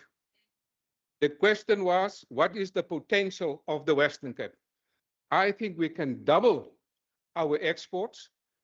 Our strategy says triple our exports by the year 2035. I'm determined that we increase the current 58% of South Africa's primary agricultural exports to 60%. And Mr. Michaels, you're going to see it with your own eyes. Thank you so much. Thank you so much, Honorable Minister. To members in the chamber, time waits for no man. We are nearing the month of December already. I now recognize the Premier as we proceed to interpellation number 2. Thank you very much, Mr. Deputy Speaker, and thank you very much to the Honourable Heron for the question. The Department of Infrastructure informs me that in the post-1994 constitutional framework, unlawful occupation is the correct and only legal recognised term in the Prevention of Illegal Evictions and Unlawful Occupation of Land Act, or the PI Act of 1998. Terms such as illegal occupation or unplanned occupation are not used in law, whereas unlawful occupation is the constitutionally aligned concept and reflects the shift away from the apartheid-era squatting legislation. Section 26(3) of the Constitution states that no one may be evicted from their home or have their home demolished without an order of court made after considering all the relevant circumstances. No legislation may permit arbitrary evictions. The PI Act applies equally to the occupants of land and of buildings. The Western Cape government complies fully with these requirements and so must all spheres of government and all property owners. In terms of the unplanned occupation, this is sometimes used in human settlements planning to describe the practical impact of unlawful occupation on land that is not zoned or serviced for habitation and may not be aligned with municipal spatial plans for settlements, developments, or infrastructure rollout. It is not a separate legal concept. It is unlikely that unplanned occupation would pertain to social housing scenarios. Lands suitable for social housing tenants to be well located within the urban space economy and often serviced and zoned for habitation. Once people occupy land without consent, the matter is legally unlawful occupation under the PI, regardless of whether the occupation is spontaneous, gradual, long-standing, or part of an informal settlement expansion. This distinction is therefore practical, not legal. So first of all, unlawful occupation of land and the impact of social housing projects. Unlawful occupation is underdeveloped land that has been identified, prepared, or budgeted for human settlement or social housing project delays or halts delivery. While such an occupation is unlawful in legal terms, the practical impact is substantial and can often cause unnecessary delays in the housing of people. This leads to increased costs and decreases viability of social housing developments. In this way, unlawful occupants directly work against the advancement of the Western Cape government social housing agenda. Unlawful occupation of buildings and implications for social housing redevelopment, like the state-owned buildings such as Helen Bowden Nurses Home or Woodstock Hospital, presents a different set of operational challenges. For instance, there are health and safety implications that arise if occupied building is not used for the original intended purpose. For example, staircases and passages are designed for the safe evacuation of a stipulated number of occupants, numbers which are frequently exceeded during unlawful occupations. In terms of the law, the legal position is identical to the unlawful land occupation in terms that it remains governed by the PI Act. The practical development implications, however, differ significantly before a building can be repurposed for social housing. Either the property owner, the province in this case, or the aspirant owner, a social housing initiative, and will need to carry out structural safety, fire, electrical, and engineering assessments, secure lawful access for surveys, design work and refurbishment or planning, address municipal bylaw compliance and safety risks, and determine feasible and cost of refurbishment, and lastly, plan for any just and equitable Kindly relocation conclude, process as required under the Act. Thank you, Honourable Premier. I recognize the Honourable Heron. Thank you, Deputy Speaker. Deputy Speaker, the provincial government has a profoundly different approach to the occupation of land as opposed to the occupation of buildings. And what does this dramatically different way the province responds to land occupations versus occupations of vacant buildings tell us about the Western Cape's commitment to spatial integration? Although the law views unlawful occupation, as the Premier correctly says, as unlawful, period, regardless of whether it applies to land or buildings, those who occupy land in the Western Cape are generally treated with kid gloves, while those who occupy buildings are viewed as constituting a grave and urgent threat. And there's a simple reason for this anomaly, and it's ugly. Land occupations generally occur on the periphery of the city, far from suburbs that were previously reserved for white South Africans. Buildings, however, can be much closer to home, like in Sea Point, and must be cleaned up at any cost.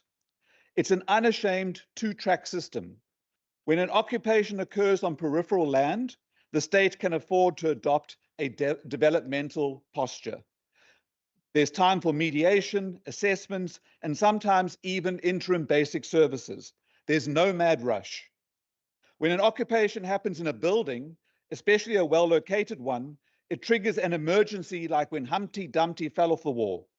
Security forces converge on the site, and the caring state's developmental posture goes out of the window. It's replaced by concerns over asset protection, security risks, and the absolute necessity for urgent evictions. Millions of rands are spent securing empty buildings instead of securing families' access to dignified housing. Speaker, Deputy Speaker, what that speaks to is a province that prioritizes property over people, that prioritizes the preservation of spatial injustice and human separation. It boils down to values, political values and land values. The DA has calculated that the simplest route to maintain its supporters and therefore its votes is to maintain the close relationship between race and space, just like in the good old days. Besides the injustice, longer-term strategic thinking such as the irrationally feared impacts on property values if the inequality bubble bursts doesn't seem to feature in the government's calculations. Thus, a family erecting a shack on a sandy patch of land in Delft may be tolerated or even assisted for months while government figures out what to do. But if that same family moved into a state-owned building that has been vacant for decades in an area like Greenpoint or Woodstock, they are met with fences, guards, and lawyers. It's the same legal category, the same human need, but dramatically different treatment. Shameful but true. Speaker, Deputy Speaker. Kindly conclude, member. The Premier has made it absolutely clear that the Western Cape's priorities do not remotely align with its stated commitment to spatial justice. Thank you. Thank you, Honourable Heron. I recognize the Honourable Walters. Thank you, Acting Speaker. I must say I don't have the same artistry and smokes and mirrors that Member Heron has. I couldn't make out whether he was talking for or against the rule of law. Having said that, I believe this is an important discussion and it should never become a point of major division, especially because we care about these things that were mentioned. Our shared responsibility is to uphold the rule of law and protect the rights of every resident. And that's what, when we did our oath here to uphold the Constitution, that's what it's supposed to be. Illegal land and property invasions place communities at risk, undermine proper planning, and create unsafe living conditions. They will also threaten the delivery of services and the stability that families depend on. We must work together to ensure that lawful processes are respected and that vulnerable people receive support through proper channels. A society grounded in fairness and order benefits all who call this province home. The Western Cape government is working hard to deliver well-located housing and connect people to opportunities through their mobility initiatives. Honourable Premier, if it's possible, or through you, Acting Speaker, if the Honourable Premier can perhaps also give us an update on one such project in particular, the Conradi Park project, it would be helpful. It will also be helpful to explain to some of the members who don't understand the rule of law. Thanks. Thank you, Honourable Walters.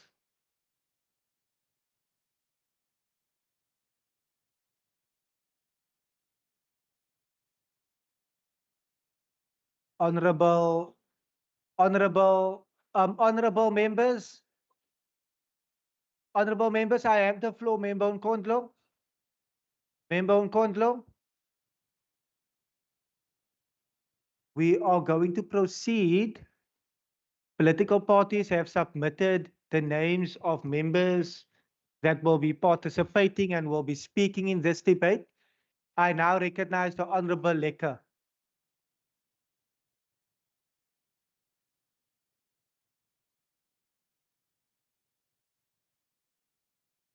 Honorable Speaker, as Black people, we are good enough to be cheap labor that keeps the city running, but we are not good enough to be neighbors of white people in Sea Point and other places of opportunity. Spatial justice is still a dream deferred, and the apartheid geography of this city remains intact. African and colored people remain pushed to the outskirts of Cape Town, far from centers of opportunity and economic activity. These are areas where poverty, unemployment, and violent crime are part of a daily life. I dare say in this house that the occupation of Ahmed Kathrada House and the Woodstock Hospital were not acts of criminality, they were acts of justice. They were desperate but dignified attempts by poor and working class families to prevent this government from selling public property for profit while thousands remains homeless and trapped in backyards. I encourage members of this house and the people to watch the documentary called Mother City. It exposes the deep inequality in Cape Town and the ongoing struggle for affordable housing and places of opportunity. I also call on the Standing Committee to conduct an oversight visit to the Ahmed Kathrada House. Members must see how activists have transformed this former hospital into a community united in the fight for decent and affordable housing. The Premier must tell us today what plans exist for the Ahmed Kathrada House. Will it finally be given to the people, or they very least they use it for the development of affordable housing where our communities can live with dignity and opportunity? I thank you. Thank you, Honorable Lekker. I now see the Honorable Kasim. Thank you, Deputy Speaker. Deputy Speaker, it is human nature that deprivation of rights will normally be met with resistance and in some instances, an element of self-help. The right to housing is justiciable and an enforceable right. And unfortunately, this provincial government is not doing anyone a favor when it comes to making the provision of housing available or possible. Deputy Speaker, when this provincial government is failing to execute its constitutional mandated duty of providing housing opportunities to our people, the same people have a duty and they are inclined to hold this government accountable for its failures. It is unfortunate that one of the ways in which our people are holding this provincial government accountable when it comes to the provision of housing is through self-help. Directly or indirectly, Deputy Speaker, this provincial government is forcing our people who are deprived of land and deprived of housing opportunities to resort to self-help in occupying open land or unoccupied buildings for purposes of obtaining housing opportunities in order to avoid being homeless. Deputy Speaker, it is true that self-help is undesirable by all parties involved. However, what choice do our people have against a lazy government with zero appetite to increase and ensure the provision of housing? Deputy Speaker, as things stand, the housing backlog application in the Western Cape are approaching the 1 million mark, and this only speaks to those who have made application and excludes those who are still to make application. Every year, this department cannot even spend all its allocated budget for housing, and there's always excuses which are never ending, all with the purpose to not spend the budget for its intended purpose. In conclusion, Deputy Speaker, our people feel that they have reached a stage where they can no longer wait, and fortunately, they end up occupying land or empty buildings because what more can they do against a failing provincial government? So my question, either to the Minister or the Premier, can they please tell us, tell this House what are they doing to ensure more social housing opportunities and to cut the backlog of housing applications in the Western Cape? Thank you. Thank you, Honorable Kasim. I recognize Honorable Hiren. Thank you, Deputy Speaker. Deputy Speaker, in my time as a politician, I've regularly interacted with people who have felt compelled by their desperate social conditions to occupy land that did not belong to them. And I'm sure many members of this House have as well. I've never been warned, Deputy Speaker, that I was almost trespassing when I went to an informal settlement, as I was recently told when trying to take a picture of Tafelberg school site in Sea Point. And this exposes the double standards. Periphery land occupations are treated as a housing issue, but inner city building occupations are framed as security threats to be neutralized. And Speaker, this is not neutral governance. This is spatial politics dressed up as administrative procedure. It perpetuates historic injustices and protects an assumption about property values over human dignity. We saw this movie unfolding at Helen Bowden, and we saw it at Woodstock Hospital. In both cases, instead of engaging the occupants as people with acute needs seeking housing near the places of work, the province treated them as intruders. Their presence was criminalized before their circumstances were even understood. And that approach, Deputy Speaker, is not only unjust, it is also strategically irrational in a province facing a deepening affordability crisis and widening inequality. This distinction matters because buildings in well-located areas are exactly where social housing ought to be delivered first. Instead, the province defends the people's assets from the people who need them most, and then crucially fails to provide alternative accommodation anywhere but miles away on the edge of the urban footprint. And maybe for Honourable Walters, this will become clearer now. Minister Simmers told us that there are 1,274 informal settlements in the Western Cape. By his own admission, these settlements emerged from unlawful occupations, whether on private or government-owned land. Yet 115 of them are set to be upgraded, despite originating from these so-called unlawful occupations. So of course, none of them are in well-located areas, but people occupy land out of necessity, not convenience. If we are serious about spatial justice, we cannot operate a two-tier system in which vulnerable communities are only treated with compassion if they choose to live far away from opportunity. If we are serious about human dignity, we can't be providing basic services to some communities, but disconnecting basic services that are already available in buildings like water, electricity, and sanitation to others. Occupation should not be treated differently based on the postcode. And at the very least, and urgently, this government must reconnect the basic human services to the people living in the waterfront. Thank you. Thank you, Honourable Heron. I recognize the Premier. Thank you very much, Deputy Speaker. I'm not sure it's parliamentary or not, but I'd like to start with what rubbish. And then say that specifically Helen Bowden and the waterfront, there's no direct eviction. They've been there for nearly 9 years. Are you able to take your seat? Honourable Deputy Speaker, as the Premier asked, I think maybe you should have then told him, because it's unparliamentary. He must engage with the substance of what Member Heron is saying, as opposed to just being, this is why we don't have decent human settlement development. This is why we've got spatial apartheid perpetuated by his right-wing DA government, because he dismisses things as Take your rubbish. seat. Thank you. I've noted the leader of the official opposition. Before I take the next person, I believe there is precedent for a request to withdraw, Premier. So I will request that you withdraw and proceed. Thank you, Deputy Speaker. I withdraw rubbish and add refuse. What refuse? And because these individuals have been there between 8 and 9 years.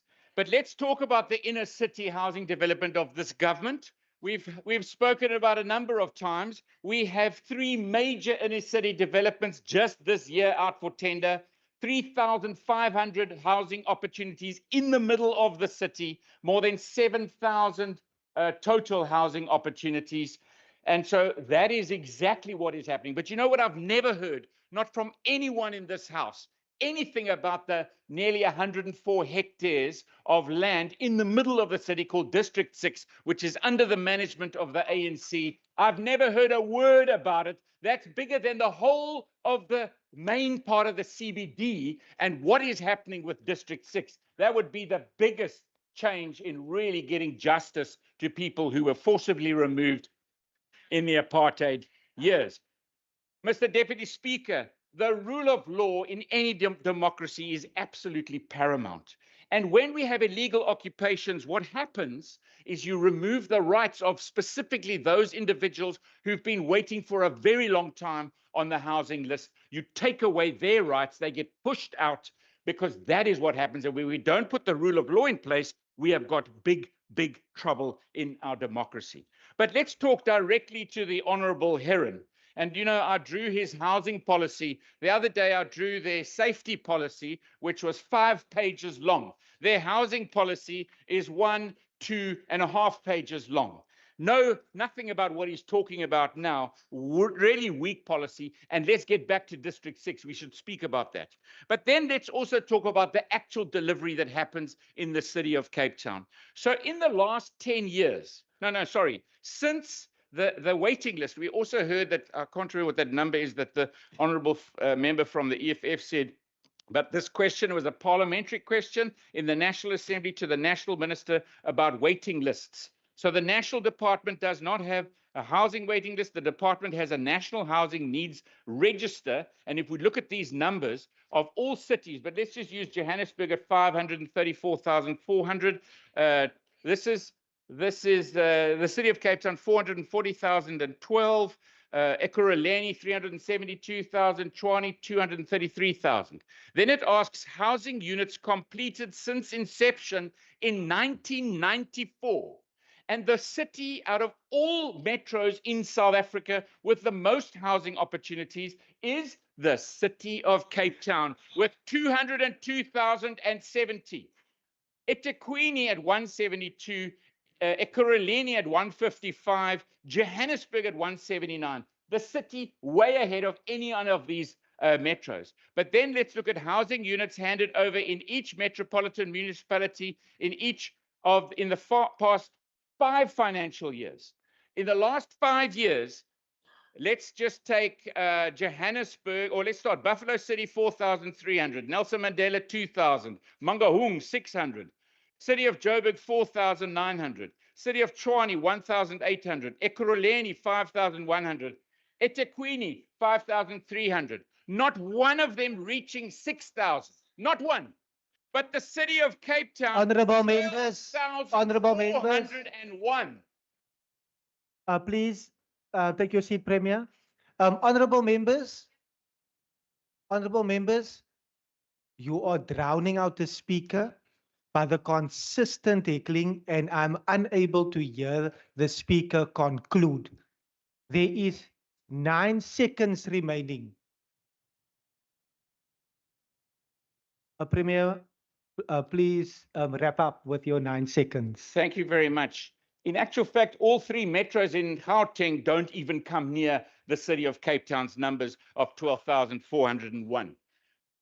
And I want to conclude with the rule of law is paramount if we are to have a proper functional democracy. We can't have political parties advocating to break the rule of law. That is unacceptable, unconstitutional, and goes against their standing here swearing allegiance to the Constitution. Thank you so much, Premier.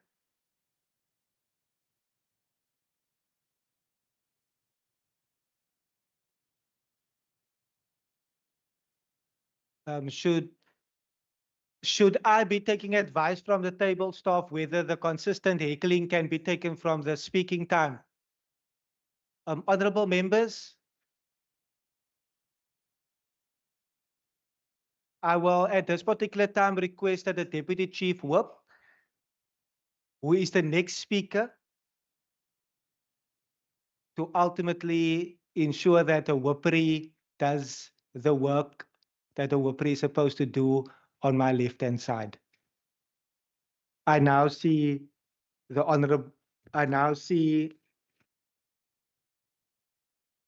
interpellation number 3, and I recognize the Minister, Minister Bartman.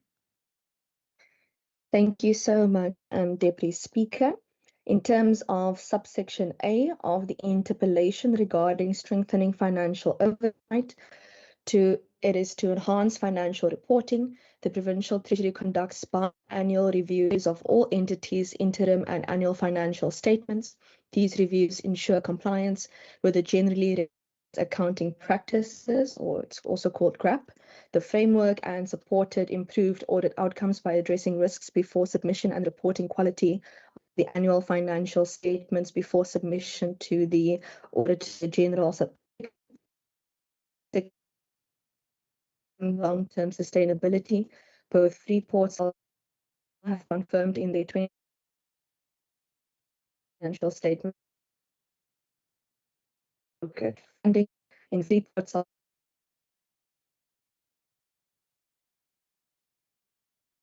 Sorry, Deputy Speaker. dependent on a number. Honorable Minister.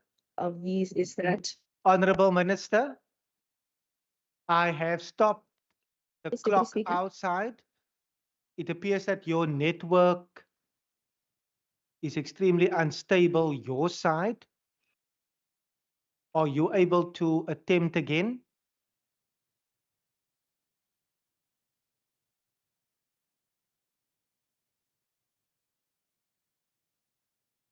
Honorable Minister, you may proceed.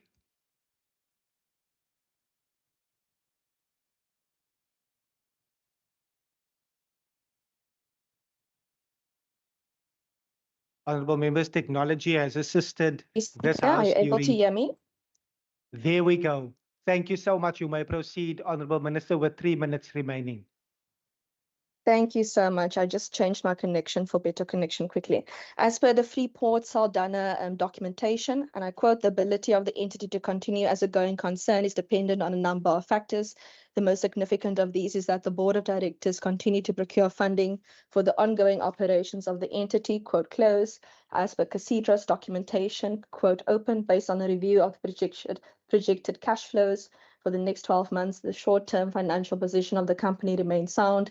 However, the medium and long-term sustainability of the company is dependent on continued and timely funding from government and the identification of additional sources of revenue. The directors believe that CACIDRA has adequate resources in place to continue operating as a going concern, quote, close. Importantly, government transfers remain stable between 2023-24 and 2024-25. The absence of significant year-on-year increases indicates that the entities are beginning to secure complementary funding sources which support improved financial resilience over time. Should further detail be required, the relevant executive authority need to be approached in terms of Section 63, subsection 2 of the PFMA. In this regard, the relevant executive authority is the Minister of Agriculture, Economic Development and Tourism for both aforementioned entities. Thank you. Thank you, Honorable Minister. I recognize the Honorable Nkondlo. Thank you, Deputy Speaker. Deputy Speaker, one hopes that the Minister recognizes that the discussion in the main tries to bring into the fore the issue of financial oversight as a responsibility of the Provincial Treasury, but also the concept of shareholder oversight, because I think those two are very critical to try and bring this particular conversation into context. Because these government entities like Freeport, Saldanha, and CACIDRA do play a pivotal role in the economic and social development of the province, with Freeport, Saldanha positioned as a catalyst of regional growth, focusing on infrastructure development, investment facilitation, and emerging sectors such as green hydrogen. CACIDRA, on the other hand, as an implementing agency for the Department of Agriculture, central in rural development, agricultural support, and the management of multi-year infrastructure projects that underpin food security and economic development. Why we bring this to the attention of the House is that I think for us it is concerning that these two public entities continue to demonstrate challenges in as far as financial management and over-reliance of these on government transfers and conditional grants to sustain their operations, which is worrisome, as something that we had to debate during our time when we're dealing with the annual report. In as far as the Freeport Saldanha, the entity continues to operate with recurring financial deficits and high vacancy rates that delays in project implementation, there's underachievement of key performance indicators, and slow uptake of tenants. During the course of the annual reports, we highlighted the ongoing reliance on government funding and raised questions about plans to achieve financial sustainability and reduce this dependence. CACIDRA, on the other hand, the minister is here, remains dependent on government funding, reporting a deficit of 2.2 million for the year and an accumulated deficit of 2.8 million. Funding for farm infrastructure support has been declining, impacting timely completion of multi-year agricultural projects. And the question we're asking, is the funding model of CACIDRA sustainable, given the increasing pressures, the demands on agriculture and food security? What are we going to do if we're having a public entity that over-relies on government funding and even itself is unable currently to demonstrate, the ability to just meet its own basic targets? And this also is the similar issue that we have seen with the Freeport Saldanha, with some of the challenges in the leadership. And what we are asking, what is happening with the shareholder compacting and the contracting, where these are supposed to be monitored with the assistance of Treasury, which is responsible for financial oversight? I thank you. Thank you, Honorable Nkondlo. I recognize the Honorable Van Wyk. Thank you, Deputy Chair. I think the ministers indicated the advisory and the oversight role that Provincial Treasury does play in relation to these entities. I think what is, however, important is to recognize the long-term nature of these projects, where we are working towards a 2035 goal of becoming a trillion rand economy. And included in becoming a trillion rand economy is certainly big infrastructure that needs to be put in place that one does see in the entities such as Freeport Saldanha, as with Atlantis, and also in terms of the work that's been done at Casidra, where you are building up small and local economic development through the agricultural sphere. And maybe the minister can perhaps also just expand to the extent on that work that needs to be undertaken over this longer term period where you need to monitor and to guide and to advise for that longer term period to ensure that those projects come to fruition. Thank you, Deputy. Thank you, Honorable Van Wyk. I again recognize the Honorable Nkondlo. Thank you, Deputy Speaker. Deputy Speaker, I think as members of the legislative sector, we must take ourselves serious and our work serious.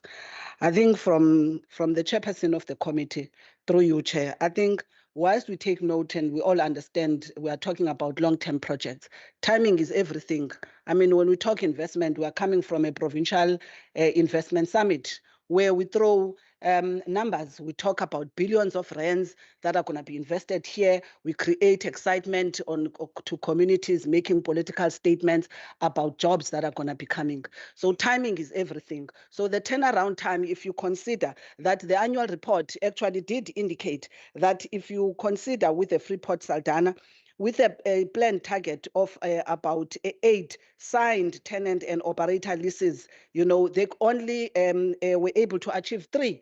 And we understand that to sign a tenant into that space, it therefore generates revenue. So I'm not sure when you talk about long term, what exactly are we talking about? You know, because the speed at which Freeport Saldanha must be able to turn around, so that we don't talk about pipelines, things that are sitting in the pipeline. What is important is to turn around the pipeline into actionable projects that are going to be yielding the revenues, so that such an entity does not have to rely, you know, onto government transfers, especially with a fiscus that is very constrained.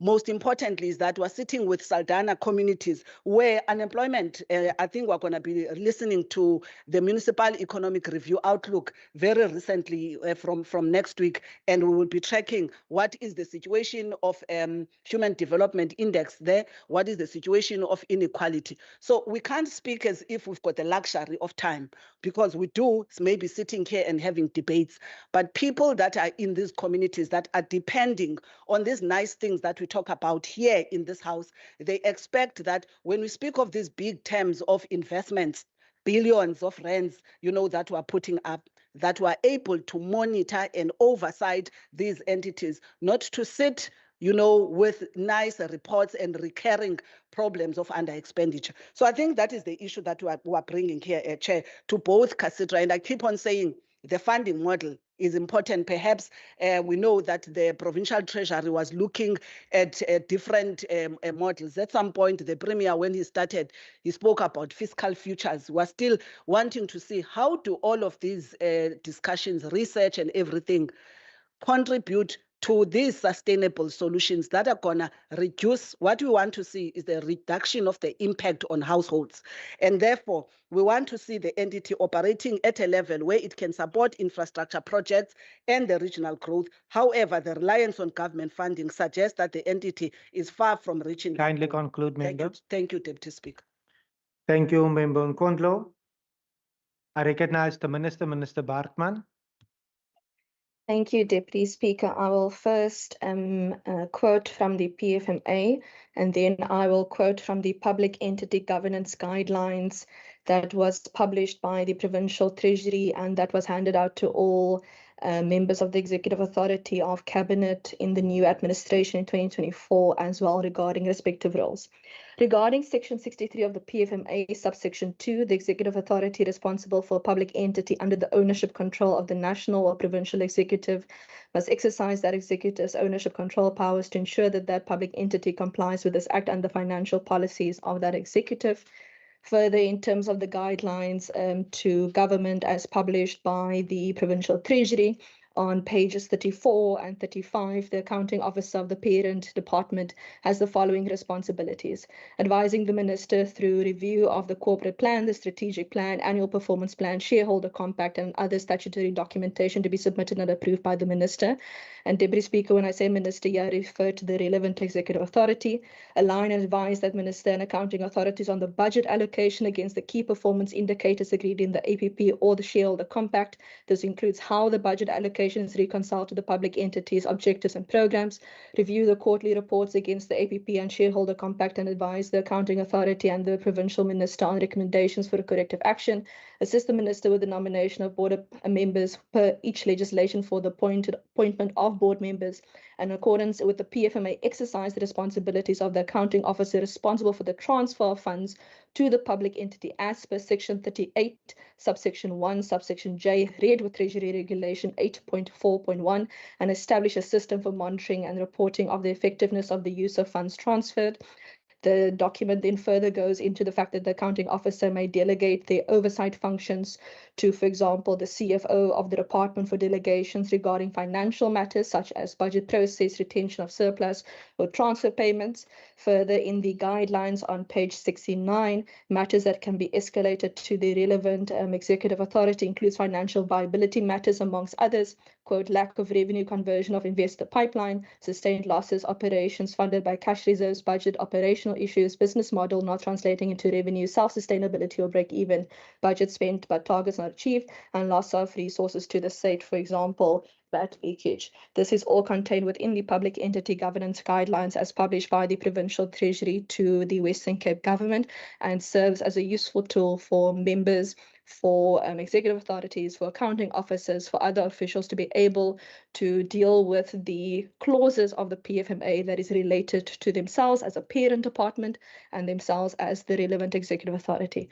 On this particular matter regarding long-term sustainability in terms of the law, the Minister of Agriculture, Economic Development and Tourism is responsible for both aforementioned entities that were mentioned. Thank you, Deputy Speaker. Thank you so much, Honourable Minister. Honourable members, that concludes interpellations as printed on the question paper. We will now proceed in terms of Rule 202. And before we deal with questions, please allow me to once again state that honourable members that wishes to pose a follow-up to any member of the executive must use the chat facility that is online or raise their hand in this sitting to indicate that they want to ask a follow-up question.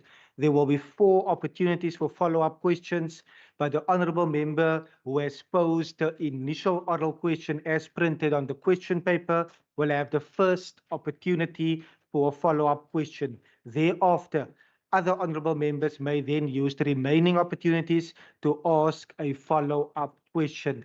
I now recognize the Honourable Minister of Agriculture, Economic Development and Tourism, Honourable Minister Meyer.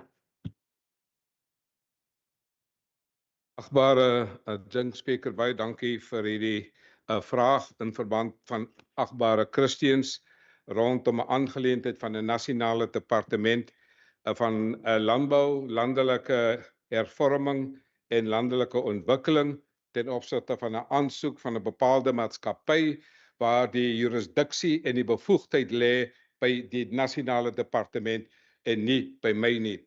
Maar nietemin, ons gaan nie vra ontduik omdat dit nasionaal is nie. Hier is verantwoordelikheid in hierdie regering en daarom het my departement navraag gedoen by die registrateur van hierdie wet 36. We contacted that office regarding the delay in terms of that specific client whose name is available, the product for registration for application in the national department. The Registrar's Office has now responded with specific guidance and assistance to facilitate the process and the application. So dis 'n vraag rondom 'n nasionale departement. Ons het die registreer genader en die registreer het soos volg aan ons geantwoord.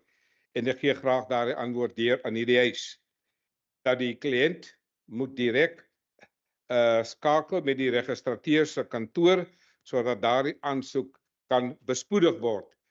The Registrar of Act 36 of 1947 is Mr. Jonathan Mudunga, and he indicated that they can contact him directly. I have his email and I have his phone number. I will happily pass it on to the honorable member to phone the honorable gentleman. There was also an issue of the product brochures of this specific product. According to the registrar, it was insufficient for the assessment of the process in terms of the application. And the registrar also, national, has indicated there is a need to provide specific details to address the requirements in terms of Act 36 of 1947. The client is specifically required to articulate in his application the precise nature of the product.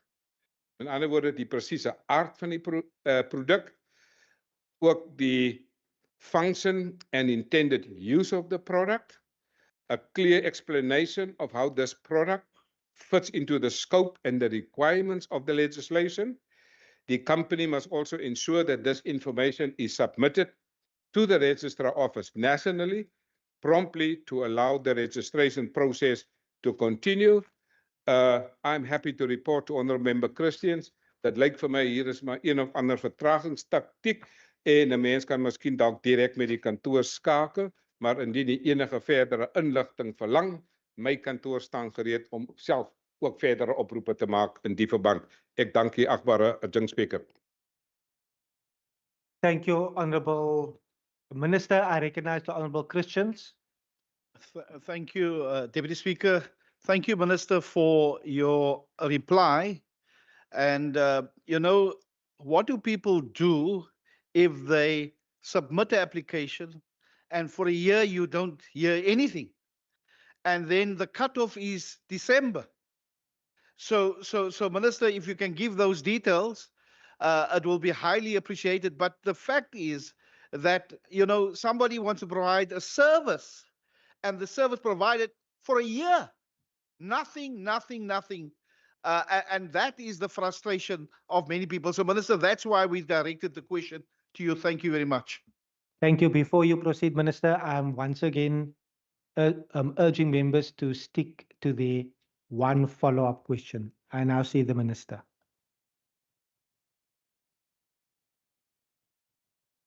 Well, Chair, did you say there's a follow-up question?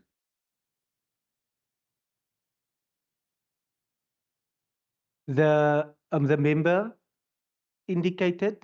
Do you have a clear follow-up question, Member Christians? If the Minister can, I know you cannot explain, but I'm saying somebody, the question was posed to you because there's no reaction for a year.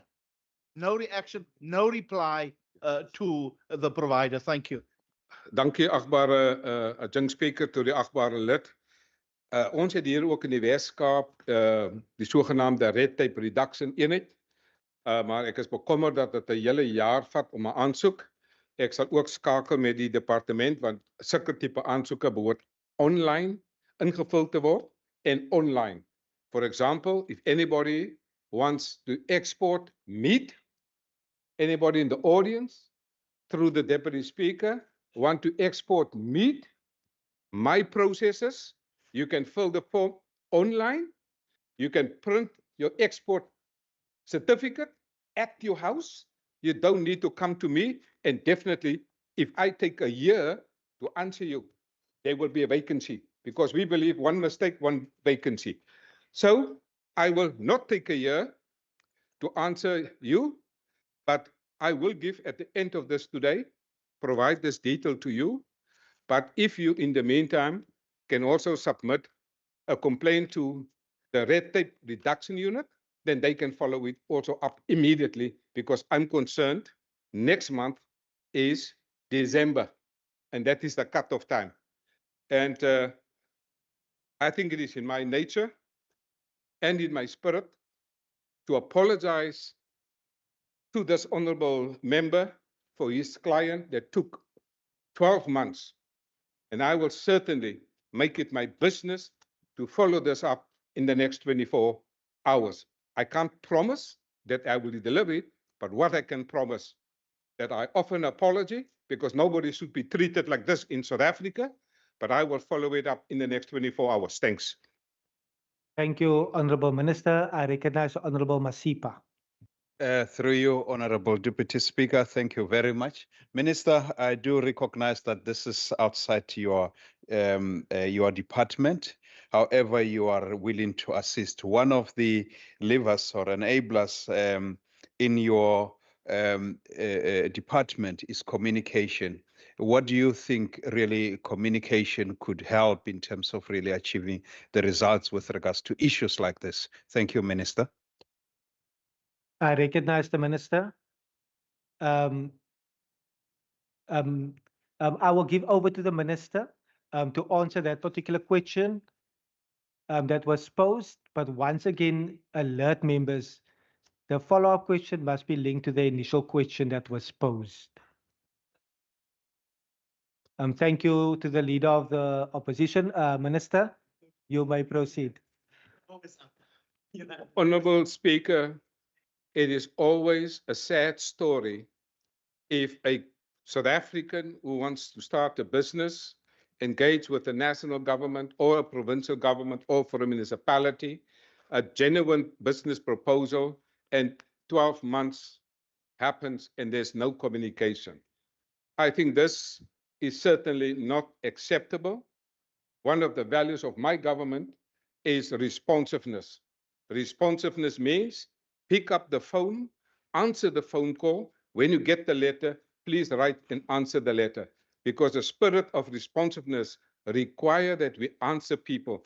12 months has now expired. This is an injustice. And that's why I thank the honorable member for bringing it here. The fact that he brings it here means he has, and his client has exhausted all available avenues. And certainly, I cannot let another 12 months go by and not answer this client. I think it is in the spirit of good cooperative governance that we follow up on this particular matter. There is a phone number of this person. I will direct my office to also phone this number of this gentleman, and we will send an email. And in that context, I will also CC you in, but for now, I will happy to also give you a written copy of the answer and see how we can assist. We must try in this government and in other governments to digitize all the available information.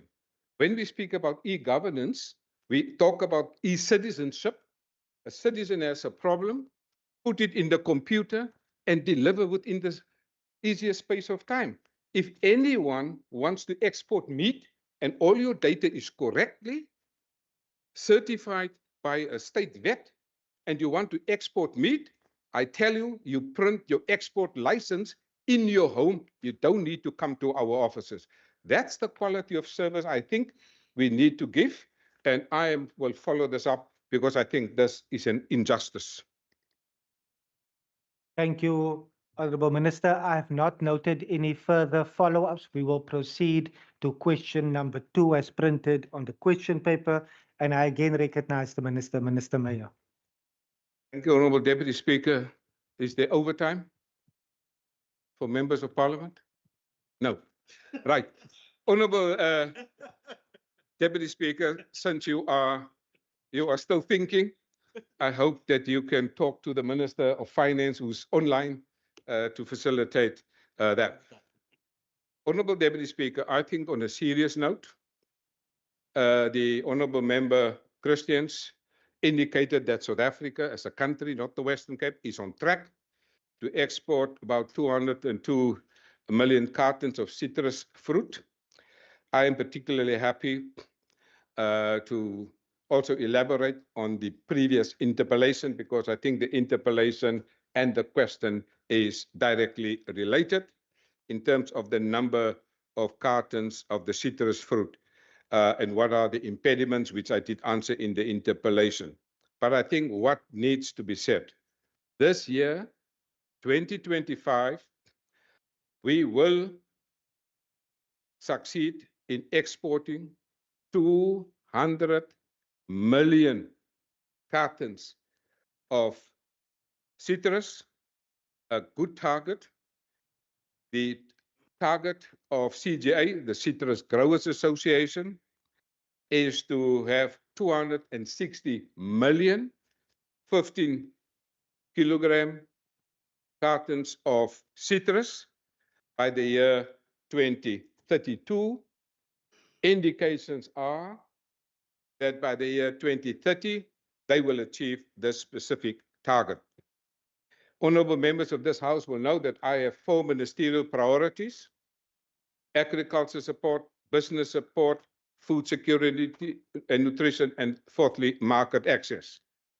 And market access for me is significantly important. I've already indicated the significance of citrus in South Africa. The biggest citrus region in South Africa is Limpopo. The second biggest citrus region in South Africa is in the Eastern Cape, and I visited them at the Sondagsrivier Valley. And the third biggest citrus production region is the Western Cape. Mr. Marais, despite the fact, through you, Deputy Speaker, that the Western Cape is the third biggest contributor of citrus, you would be happy to know, Honourable Member Christians, that citrus exports of the Western Cape is more than 60%.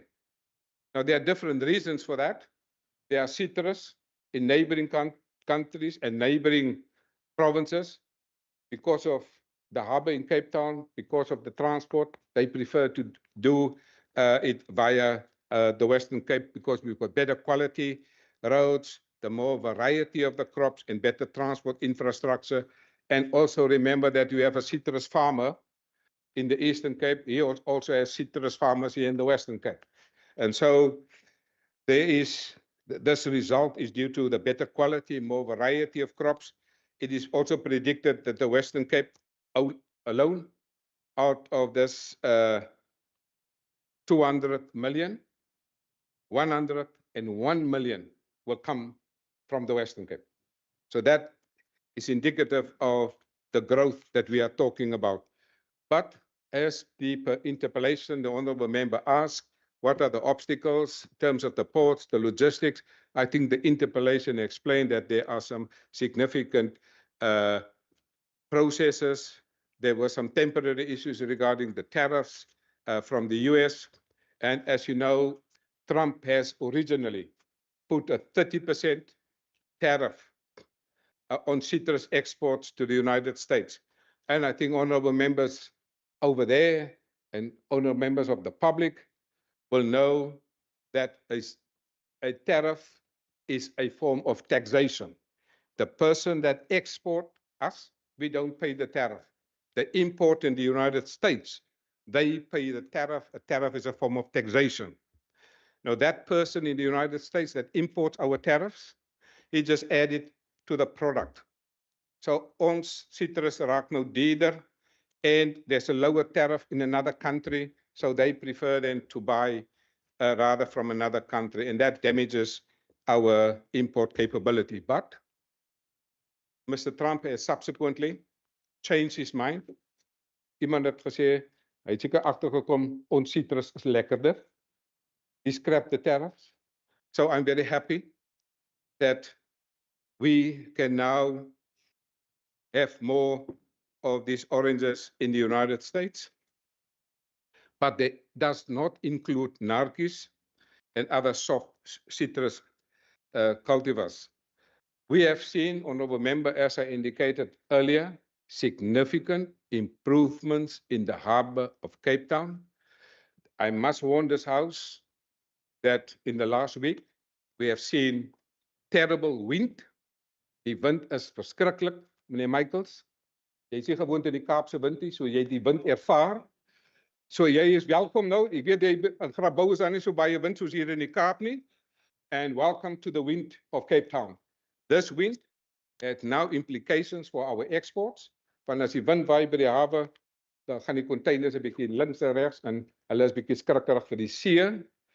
But we have commissioned a study through the Center for Scientific and Industrial Research to do a wind modeling.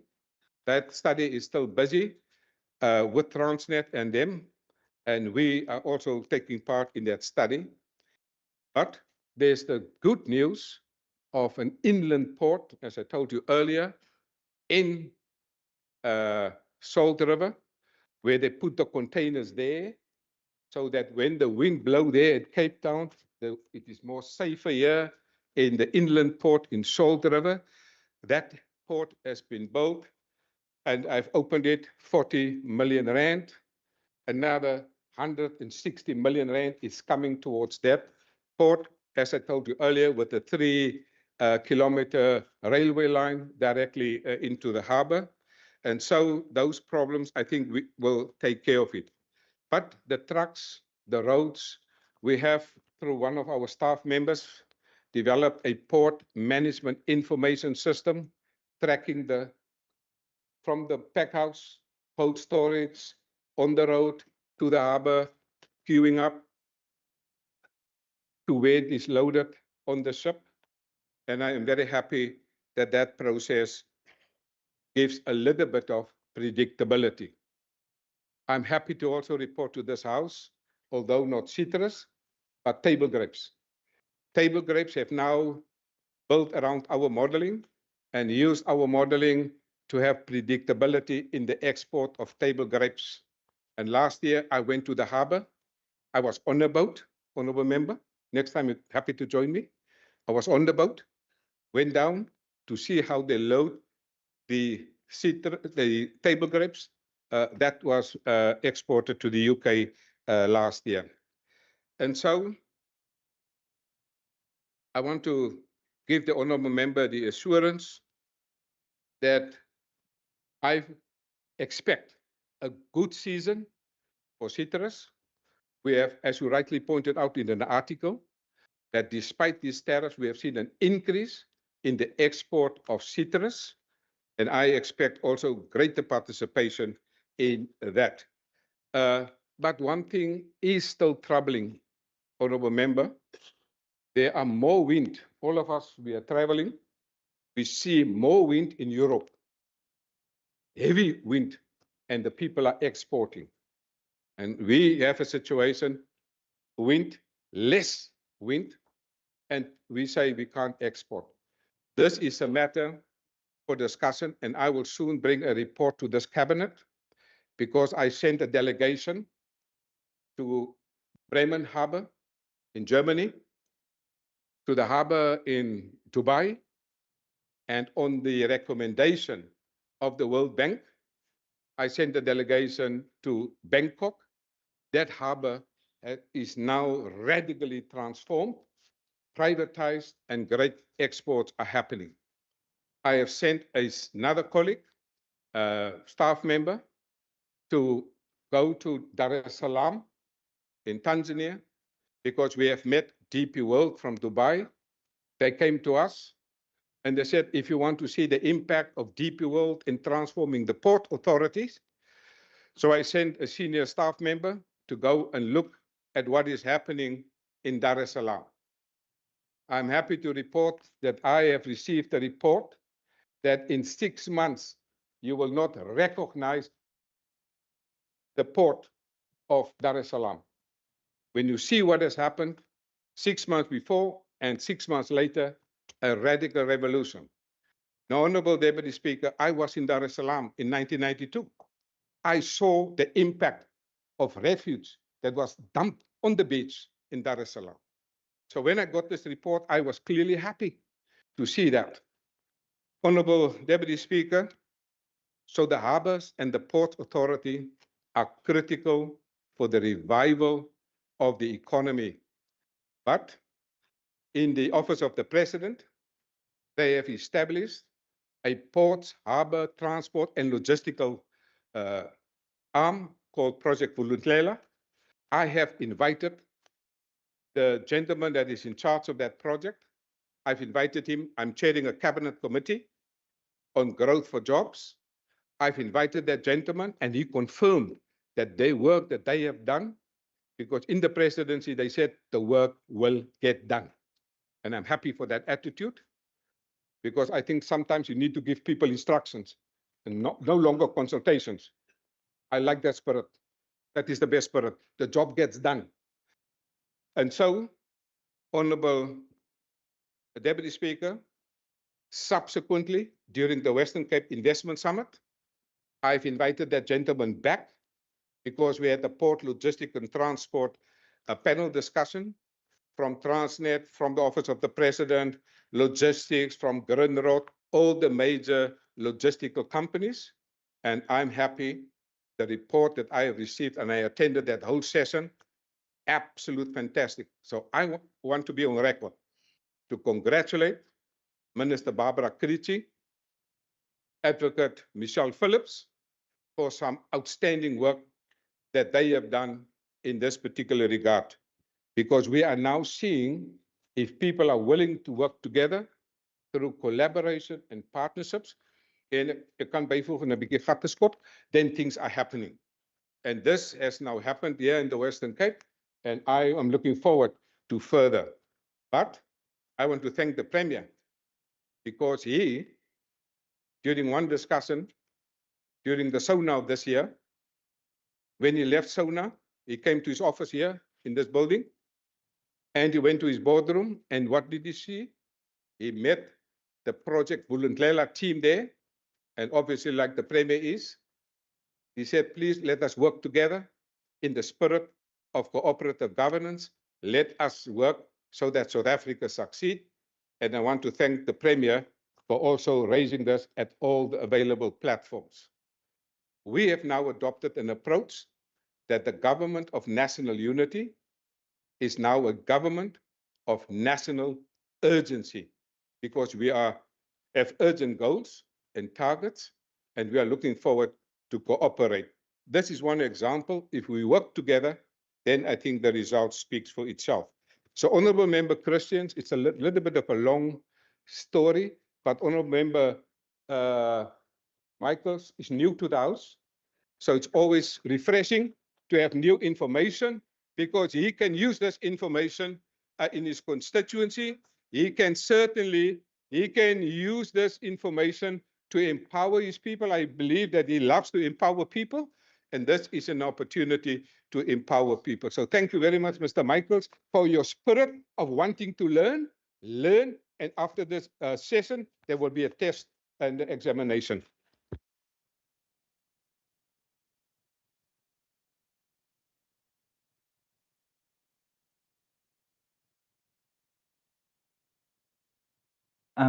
So I've got an indication, Honourable Christians and Honourable Nkondlo, Honourable Masipa and Honourable Marais.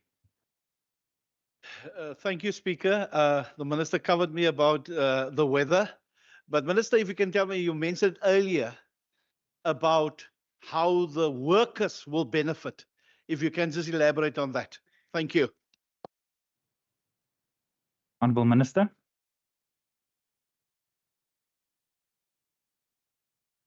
Honourable Speaker, workers are directly benefiting.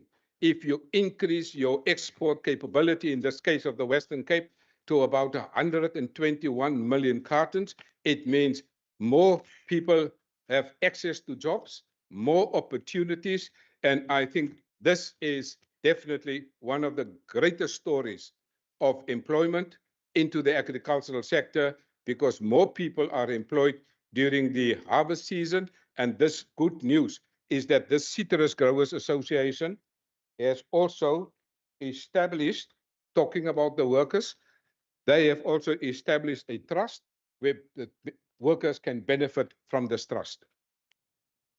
Thank you very much. I recognize the Honourable Nkondlo.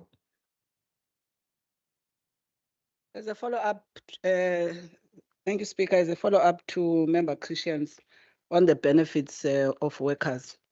I just want to check with Minister, whether are you aware that in some of these citrus farms that there is employment of illegal foreign nationals which are registered with names of legitimate locals in those citrus farms.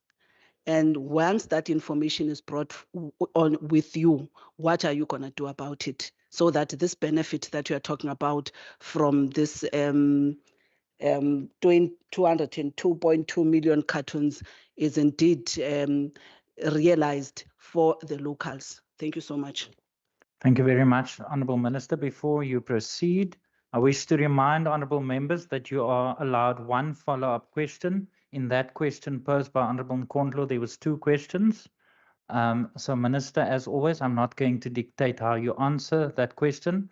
But honourable members, I ask you for your indulgence to work with me within the rules. You are allowed one follow-up question and there's no need to motivate your question. Honourable Minister. Thank you very much, Honourable Member Nkondlo. I think she asked a legitimate question. And because of that particular question, we have arranged a workshop with about illegal foreigners working on farms. We had SAPS there, we had Home Affairs there, Agri Western Cape, and another organization that I can't remember now, but I will get to it. And that workshop, we focus on specific strategies to prevent illegal foreigners from working on farms. Subsequently, as part of this exercise, the farmers have then developed a protocol for the employment of foreign nationals. If you are legally in the country, very happy. But if you are illegal and you appoint illegal foreigners on the farm, then you will be dealt with by the law. We also know that there's CISA that you are familiar with, and VITA. Through the global gap, they audit the farms, they come to the farms, they look at the accommodation on the farms, the toilets on the farms, the working conditions. They do a proper audit. Even if there's illegal foreigners, certainly you cannot export any of your products into the world. This is regular audits that are being done, and many people are familiar with the global gap. Also, there's a second question, but because I like the honourable member, I will answer the second question.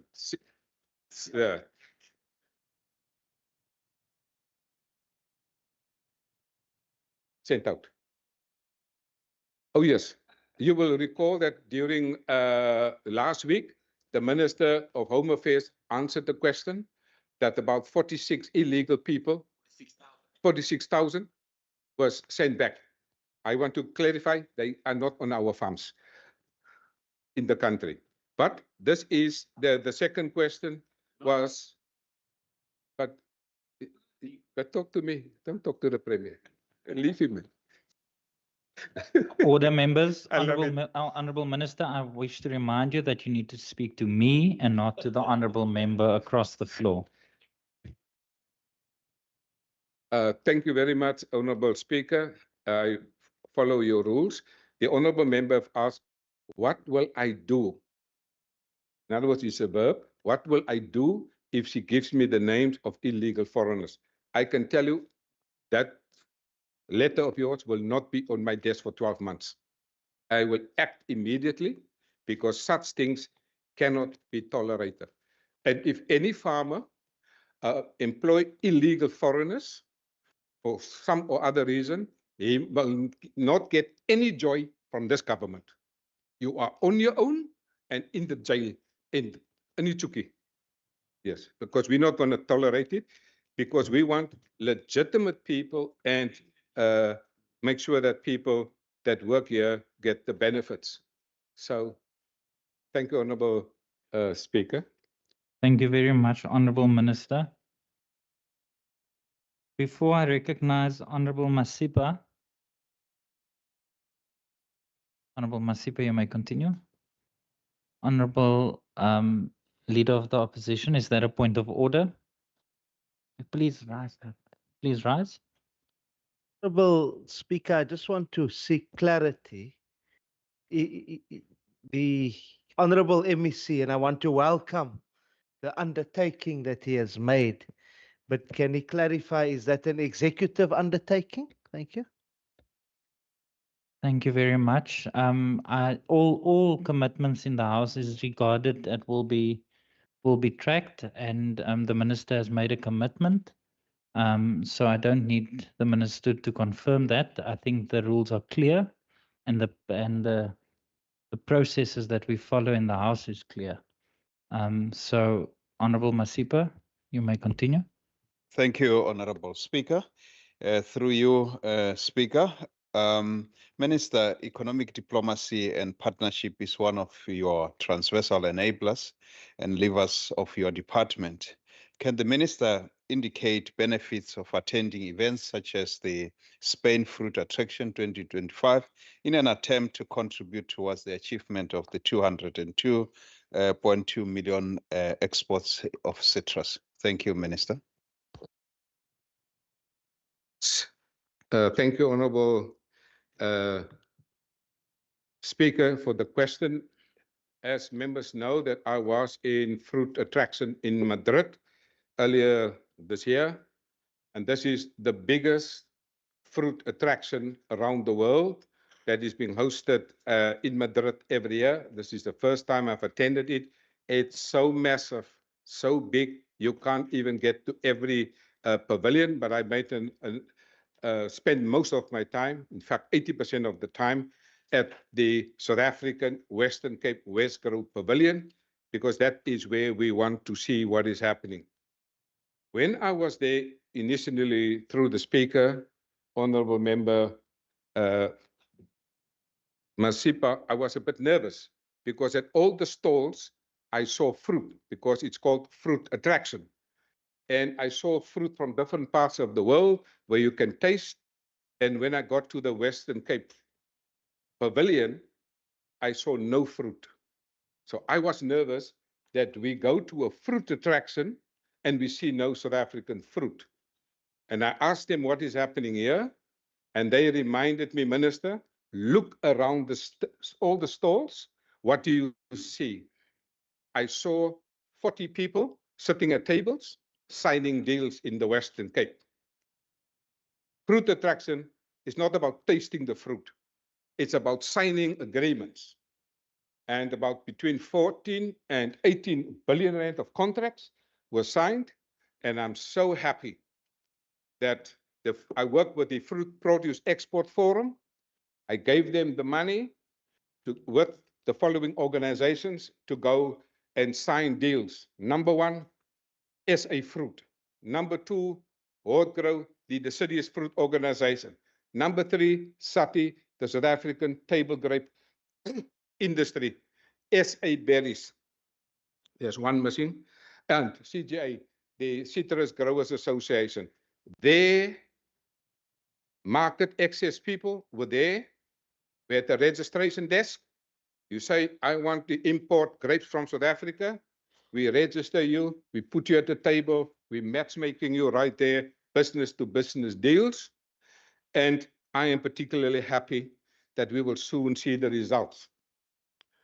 The man that is now responsible for that massive exercise, he retired. And I told the Premier, I'm not going to let a man retire with that skills.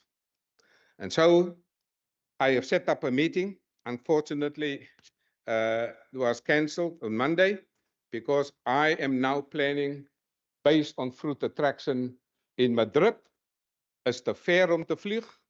Hulle vrugte is ook nie so lekker nie. Mense wil die Engels praat nie. So Honorable Member Constable, what I have now done, I have now started Fruit Attraction Africa, and I will host it here in 2027. And I've already consulted the Premier, and that will now happen. Because it is cheaper for them to come here. Die mense is meer vriendelik, almal praat bietjie Engels, and I think we will have one. En die wyn is beter. Ek meen, wat hel. So en hulle berries is bitter daai kant. So I think Honourable Member Masipa, apart from fruit attraction in Madrid, in February next year, we will have Fruit Logistica in Berlin, in Germany. This is massive. All the fruit people come together in February from around the world. Also our competitors from Chile and Peru. And I am sending some of our black farmers to visit first the port of Rotterdam so that they can see the logistical value framework. And from there, I will send them to Berlin, both to the Fruit Logistica, but also to the supermarkets so that they can see and recognize their own products in the supermarket because of the tracking system that we have. So this is part of the work that we do. Honourable Member Masipa, I wish that you and the committee can also go with me to Groenewoche in Berlin. So please, Speaker, approve the application for the member to join me to Groenewoche, because this will be next year, because I will lead a Westgrow delegation with a number of Western Cape companies. Also there to, from Groenewoche, I will go to Gulfood. Gulfood started a massive project called Africa Food, and it was hosted here by Gulfood at the Cape Town International Convention Center. And so Gulfood, we will take a few companies, emerging companies here from the Western Cape, to exhibit their work and their products at Gulfood next year. Honourable Deputy Speaker, please approve the application of the Honourable Member Masipa, because I think both in Groenewoche and in fruit Gulfood, I think people can really benefit. In the Middle East, in Africa, in Asia, we sent recently a delegation, Mr. Petrus, we sent a delegation to India for the citrus. But what we now do, Honourable Member Petrus, you can't just go there and sow it. So what we now do, we take your products, we organize in the supermarket, ons bemark dit binne jou supermarket. Jy hoef nie nog te bemark nie, ons sê vir die mense vroeg, soos hier by Checkers, hulle iets wil koop, as hulle proe. Ons doen hy besigheid sommer daar. So that has happened. Also, Honourable Member Petrus, you will know that tonight, you're happy to join me. I am meeting tonight the Minister of Agriculture of Namibia. I will meet the person, and I'm very happy because Namibia is a main trading partner with with South Africa. I've also met the Minister Piet Adema. He was the former Minister of Agriculture, but then change of government. But I'm in contact with the new minister. Also, I'm very happy that our national minister facilitated the G20 on agriculture. And I think, Honourable Member, you are happy that that agreement on the G20 on food security was signed, and there's agreement on that on food security. I also met in August the Minister of Agriculture from Bavaria, Michaela Kanniber. I've invited her to visit us at Nampo next year. I've also met the president of the Bavarian Farmers Association. I asked him how many farmers he has. I told him we've got 17,000 farmers. I thought I'd take a brag. And then he told me he's got 100,000 farmers in Bavaria. So I went humble in my numbers. I think it is also important to note that the Minister of Economic Development, I met him both in Bavaria and he came here, Minister Tobias Gottard. And lastly, Honourable Speaker, to Honourable Member, in August, I went to visit two universities, Weiss Stephan University and the Technical University in Munich. And I'm so happy that two agreements were signed. The Weiss Stephan University, and it happened in the presence of the Premier, The director of that university signed an agreement with Elsenburg Agricultural Training Institute through my accounting officer, Dr. Sebo Petsa, and I'm very happy for the work that they have done. A second agreement was signed between the University of Stellenbosch and the scientific community and the Technical University of Munich for some research. So I think I can't say we have done everything, but I'm happy to ask Westgrow to bring to your committee a detailed report of the impact of economic diplomacy in this government. And one of the outreaches I will now lead, and I would be happy if Honorable Member Masipa's application can be approved, and I ask the Speaker not to take 12 months to approve the application. I'm so tempted to respond, but let me not break convention, and I recognize Honorable Murray. Thank you, Honourable Minister. Thank you, Speaker. Honourable Minister, you have responded extensively, and I'm very proud of the achievement of the Western Cape in terms of our agricultural export. I wanted to know whether there is room for further expansion in terms of the variety of citrus fruits to include Trankra land beneficiaries into the export value chain. That is my question. Thank you. Thank you very much, Honorable Murray. Honorable Minister. Honorable Speaker, I have to answer the question scientifically because the Premier is listening. This one, I must answer it with scientific evidence and data. The Premier has given each of these ministers targets. I told him that I want to increase agricultural exports by 5% in the first term. It was 45% when he gave me the target. I've exceeded the target to 55%. I must say thank you to our excellent farmers and the workers. Currently, as we stand here, exports of South Africa, of Western Cape, agriculture, primary products is now no more 55%, it's now 58%. And we are only 10% of the size of South Africa and 10% of the population of South Africa, but 58% of South Africa's primary agricultural exports. The question is, Minister, is there room for increasing it?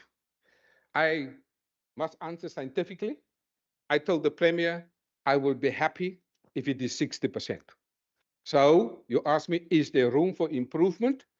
Any farmer, and what we specifically do, we also target farmers, black farmers, because we want them to increase. You can also see, for example, last year, we supported 2 black farmers for the citrus. This year we supported 1, and we take them to a level, and then we say export. So that is the plan. We want to see that people who are farming and who are meeting the global gap standards, that those people are given an opportunity also to export. So what did we do? In fact, I did it twice this year. Once at Lutzville, there was a landbouwskou. So at the landbouwskou, I had a Western Cape export promotion seminar.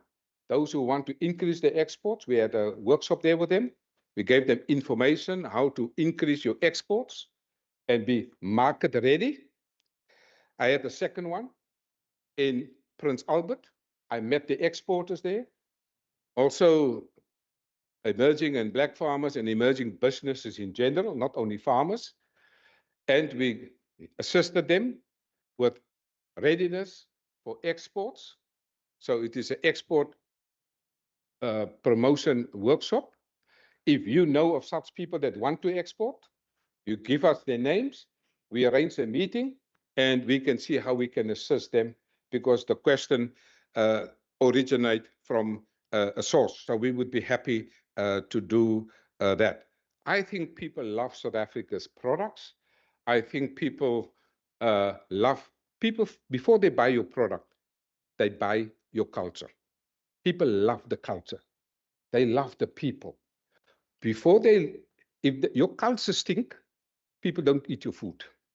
But if your culture speaks to compassion, that's why I don't believe in making a country great again. I believe make humanity great again. When you make humanity great again, people come and eat your fruit and your vegetables. That's the culture that I believe, compassion and kindness in your attitude. And I think that is what South Africans have. And that is why people love to come here and buy our products. And so, is there export capabilities? I think so. And yesterday, as I told you earlier, I tabled an export strategy which was approved by this cabinet, and I'm happy that we can increase that. We also have a thing called alternative crops, things like rooibos tea, honeybush tea, as so 'n lang lys, heuning ook, is ook 'n alternative crop. We need to invest more in those farmers, and so that those farmers can also export more in that particular context. I am currently worried that we are also importing cheap honey. I love honey in my tea, maar ek ken nie heuning. Ek kan sommer sien dis ingevoerde plastic heuning. So we need to increase our production in honey and export. Lastly, in fact, I want to invite all the members in this house. Next year, we have, through you, Chair, Made in the Cape. That is a platform where we say buyers and sellers, we bring them together. We've got the product. Let's say you've made a new jam. You bring that jam through Made in the Cape. You put it on the Cape Trade Portal, your product, you describe it. If you don't know how, we can assist you. We do the food safety analysis. We do the label for you for your jam. You go through our agri-processing bus. We assist you. We're even happy to create a market for your product. You know, in the colored communities and other communities, the people love to make a bazaar. The tannie maak jam and cook sisters, but it stay there. We say, the Premier said, step up. So that tannie, but by the bazaars, Mr. Constance, she must step up. And you know, there is a woman in the Karoo, I forget the name, daai geel peskers, wat oral hier in die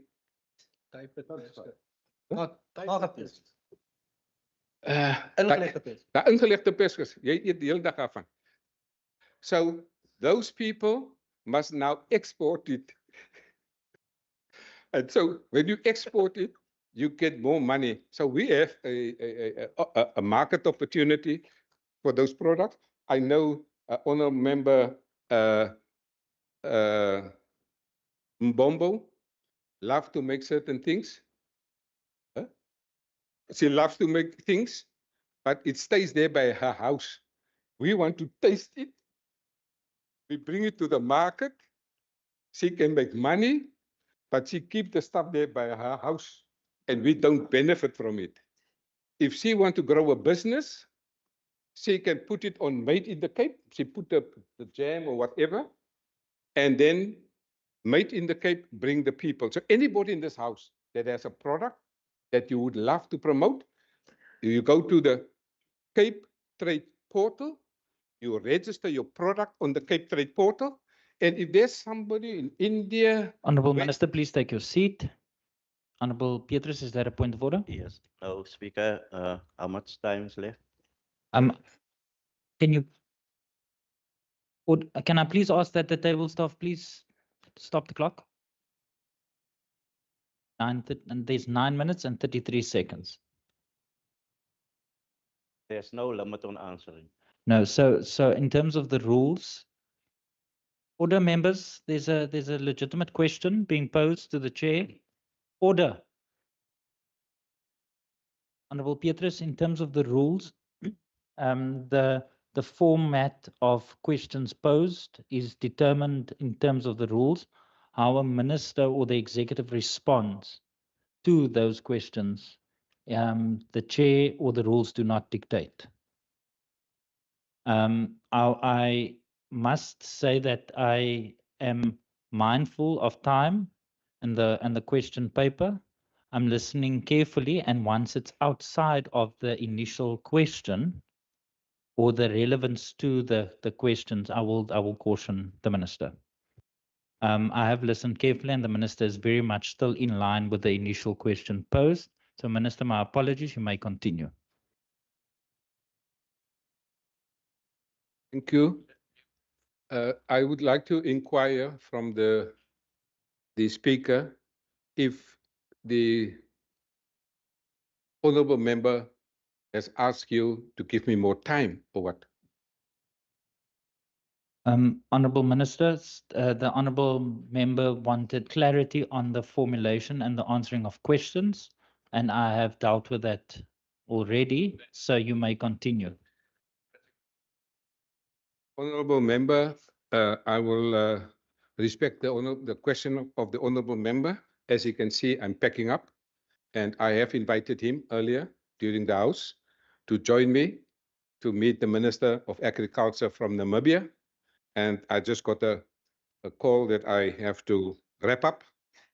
And I would very much like to know if the honorable member would like to join me in meeting the Minister of Agriculture of Namibia. Thank you very much, Honourable Minister. Is that the end of your contribution for the question? That is the end, and can I be excused? Yes, you may be And the excused. honorable member. No, Honourable, thank you very much, Honourable Members. Members, that brings us to the end of question number 2. Honourable Minister, I'm not going to get into a dialogue between you and Honourable Petrus. Honourable Petrus, you may engage the Minister outside of the House. I will now move on to question number 3, and I recognize the Minister of Mobility, Minister Seleko. Agbare Speaker, baie dankie vir die geleentheid. Speaker, eerstens wil ek baie dankie sê aan die voorsitter vir die vraag, want dit is 'n baie belangrike vraag. En Speaker, ek moet vir u sê toe ons die vraag kry, moet ons 'n bietjie nou praat oor die geskiedenis. En ek moet sê daar was 'n paar artikels wat geskryf was, en ek wil graag net 'n paar van hulle as aanleiding net lees. En een van hulle sê UNEDO chairperson shot and killed in Thembalethu, en die ander een sê taxi protest march in George underway, and then die laaste een praat van Go George bus bomb. Speaker, dat sê vir my dat die Go George op sy eie het deur pyn en lyding gegaan.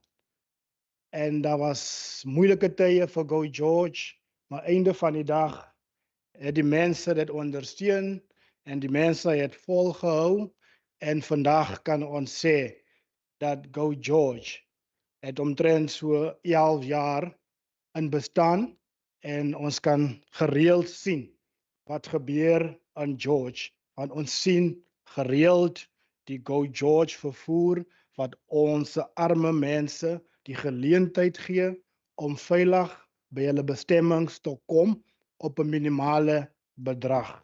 So Speaker, ek wil graag net almal bedank wat voorheen daar gewees het en dit moontlik gemaak het om Go George tot op hierdie tyd te kry. Honorable Speaker, thank you, Chair, Member Mbombo, for raising this important question. It gives us the opportunity to highlight the significance of one of our province's flagship initiative, the Go George bus service.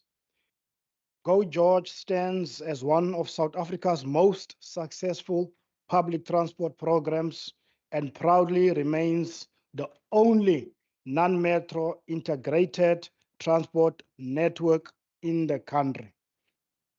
At a time when our nation faces many challenges, Go George shines as a true beacon of hope, delivering safe, reliable, and inclusive mobility that transform lives and communities. As I said, Go George recently celebrated its 11th year anniversary. As of 24-25, the service operates a fleet of 133 buses, mini, midi, and standard. The network comprises of 33 routes covering approximately 166 kilometers. On an average weekday, the service carries over 20,000 passengers, with the service having picked up over 21,500 weekday passenger trips following the rollout of Phase 4A, route from Thembalethu to George Industrial Area. During a recent customer satisfaction survey concluded in April 2025, respondents indicated a 91% overall satisfaction over the service, as well as 97% on reliability. The service remains committed to universal access. All buses are equipped with ramps, hoist, and supportive infrastructure to accommodate persons with disabilities, older persons, and those with special needs. Overall, Go George now functions as a full-fledged integrated public transport service, widely used, reliable, accessible, and delivering substantial daily mobility for the community of George. The most recent expansion involved rollout of a second route to Thembalethu, which was launched in October 2024, connecting Thembalethu to the George industrial area. The broader expansion plans envisages additional feeder or mainline routes serving outlying areas of George, including but not limited to Uniondale, Harold's Bay, Wilderness, and the George Airport. According to our current projects, the expansion for these outlying areas is planned over the next 5 years, 2025 to 2030, following the full integration of the Thembalethu route expansion. Supporting infrastructure upgrades are already underway, and I must also thank my colleague, Minister Summers, because during this year, we went on site to look at the road infrastructure upgrades for Go George, and also congratulate him for the kind of work that he's doing in supporting mobility to make sure that the infrastructure is ready for the buses to be ready when there is expansion. The long-term vision, Speaker, remains to deepen integration, extend coverage, embrace technological improvements, and further embed sustainability and accessibility principles in the Go George system. I need to speak about the key milestones, Speaker, if you allow me. As I have said, the first formal scheduled bus for the town was an initial fleet of 12 buses, and it was covering 3 routes. Over time, Go George grew into the first non-metro IPTN in South Africa, providing a structured, schedule-safe, subsidized public transport portion. From 12 buses and 3 routes in 2014, Speaker, to 133 buses, to 33 routes covering 166 kilometers road network. Honourable Minister, your time has expired. Please conclude that sentence. Okay, Speaker. All buses and many stop designed, retrofitted to accommodate persons with disabilities and special needs. Thank you very much, Speaker. Thank you very much, Honourable Minister. Honourable members, that brings us to the end of questions for oral reply. Outstanding replies will be printed in Hansard. We now move on to statements by members in terms of Rule 145. I recognize the DA. Honorable Speaker, I rise to acknowledge the significant progress made at the Vermont Older Persons Home in Knysna. For years, the conditions at this facility were not ideal and did not meet the standard of care for our older persons which they deserve. Concerns were raised regarding the state of the infrastructure, the quality of services, and the general well-being of the residents. However, through thorough and sustained oversight by the Provincial Parliament, these challenges have been addressed with the seriousness they demanded. Working closely with the relevant department, community stakeholders, and management of the facility, we have seen meaningful improvements in both the living conditions and quality of care provided. Honorable Speaker, today Vermont stands as a much improved environment, safer, cleaner, and more responsive to the needs of its residents. This turnaround demonstrates the crucial role of vigilant oversight in ensuring accountability and dignity for all our older persons. I extend my gratitude to all who contributed to this positive change and reaffirm our commitment to safeguarding the rights and well-being of our older persons in our province. I thank you. Thank you very much. I recognize the ANC.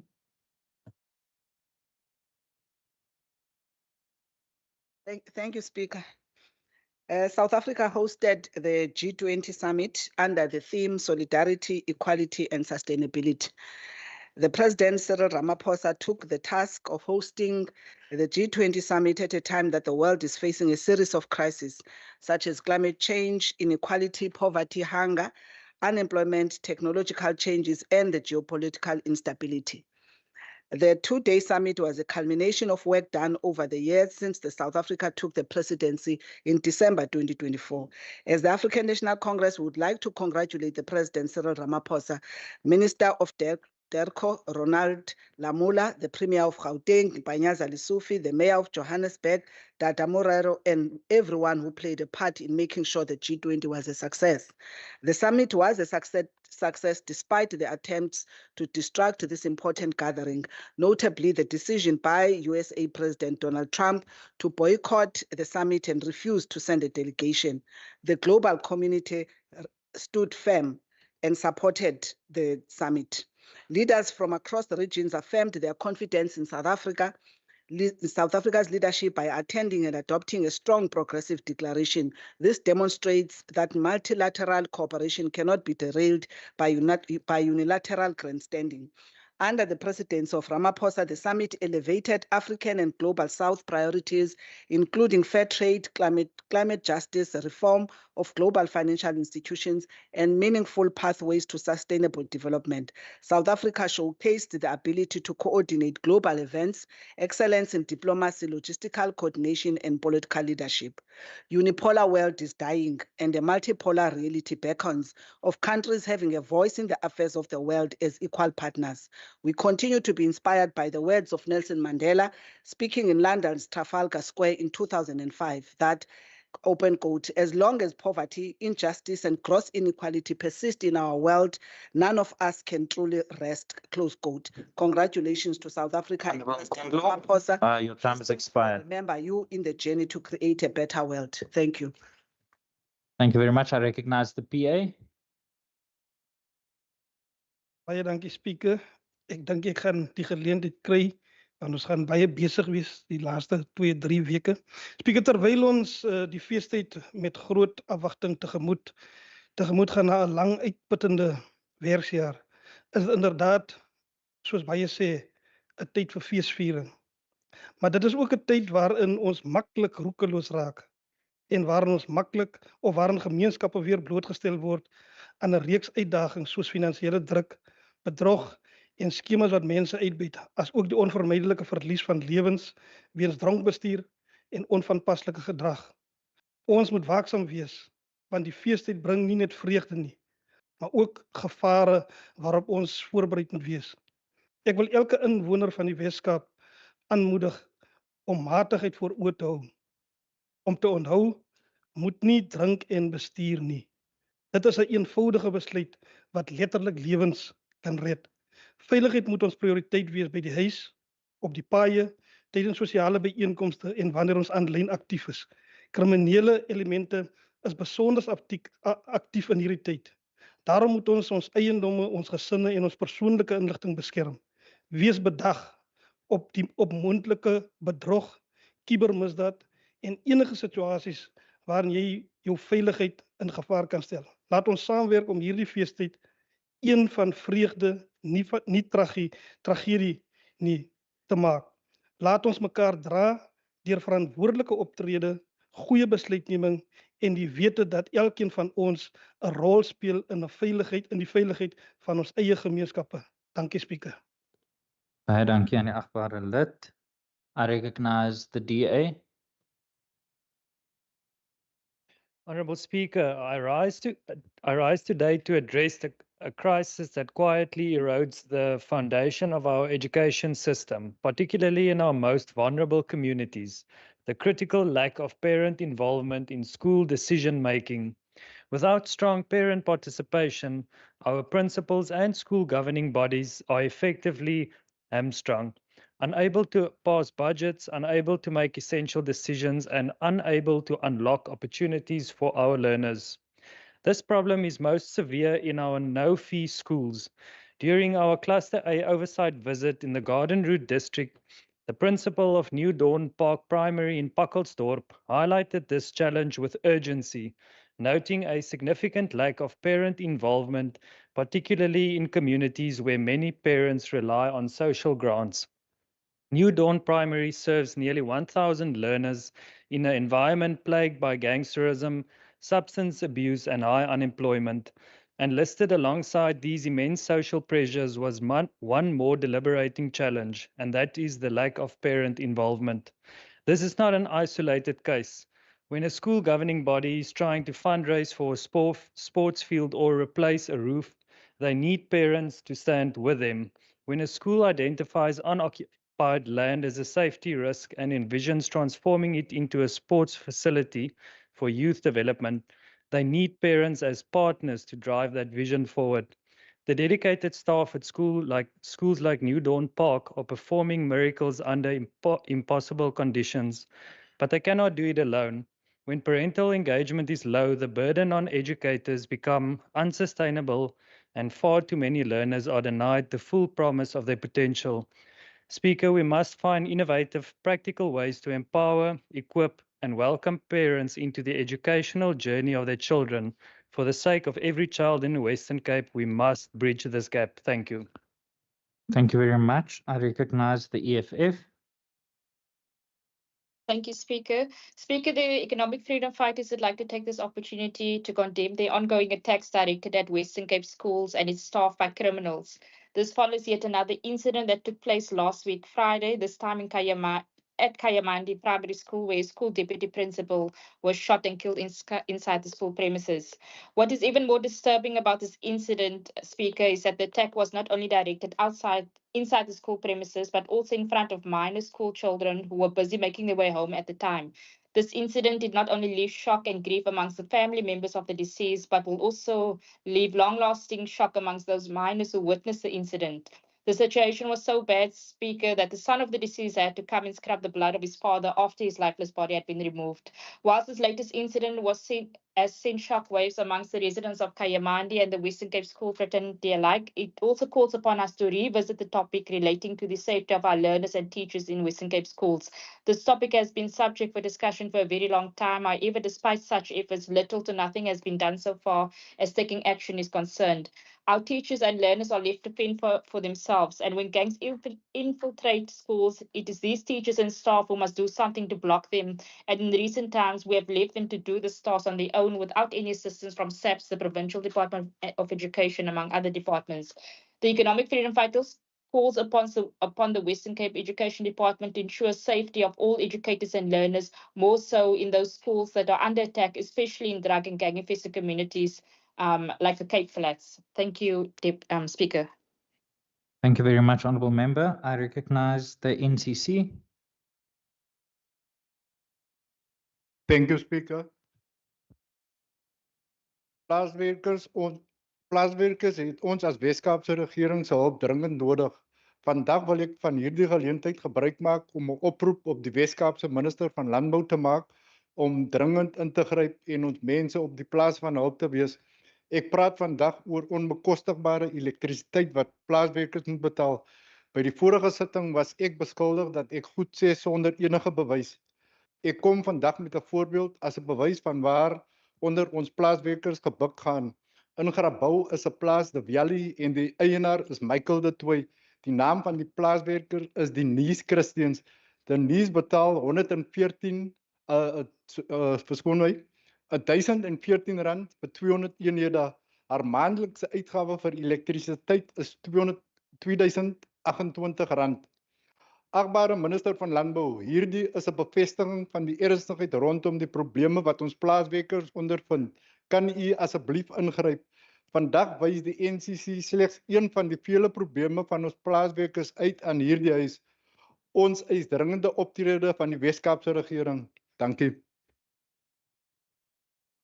Baie dankie aan die agbare lid. I recognize the ANC. Thank you, Speaker. Agbara Speaker, before tabling this statement, we extend our heartfelt condolences to the family of our former colleague, Shana Fernandez, who was laid to rest this past weekend. We also apologize to the House for absence during the earlier session at the memorial wall, as our caucus was attending to an urgent internal matter. We trust that the MECs and the members of the White Cabal were present, given the concerning report that not a single white DA member attended her funeral. As we gather for the final ordinary sitting of the year, it is important to reflect on the deteriorating conduct within our committees, particularly the Programming Authority. In the recent months, DA members led by their chief whip have turned crucial committee into a circus, using bullying tactics, disregard for procedure, and abusing their legal majority to impose decisions that undermine the integrity of this legislature. The Programming Authority is not a kangaroo court. It exists to provide strategic guidance, uphold fairness, and ensure that all parties are heard. Instead, the DA has reduced the legislature to a mere help desk for the executive. A clear example is the cancellation of the 6 November sitting to accommodate the Premier's Investment Summit. Every opposition party rejected this, yet the DA forced it through, disregarding the dignity of this House. This must never happen ever again, Speaker. The Programming Authority must return to being a forum grounded in fairness, structure, and respect.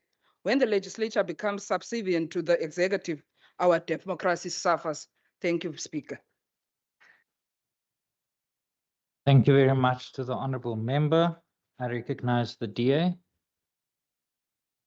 Speaker, from the 3rd of November to the 3rd of December, we mark Disability Rights Awareness Month.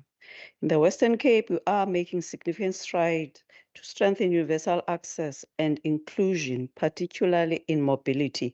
The Go George bus service is key to this commitment, a leading example of accessible and inclusive public transport. Every bus is fitted with ramps or hoists for dignified boarding, and clear priority seating is provided. However, Speaker, true governance is not just about infrastructure, it is about listening and acting. In July, I conducted an oversight at Go George. In October, I engaged with the Quad Para Association. I hear the people's concerns directly. As a result, I initiated a meeting with the George councillors, the MMC Social Development, and the QASA, which is the Quad Para Association. Concerns include and not limited to Go George bus drivers cannot assist wheelchair users, wheelchair parking bays are misused, and the George Municipality Annual Report 23-24 shows employ 0 people with disability.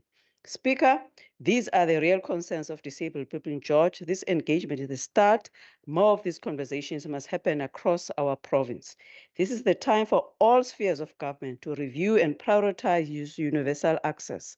Municipalities in particular must become genuinely disability friendly, and that starts with ensuring full wheelchair accessibility and complying with national laws that require the employment of more persons with disability.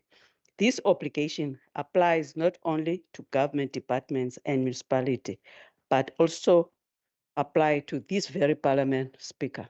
Thank you. Thank you very much, Honourable Member. I recognize the Freedom Front Plus.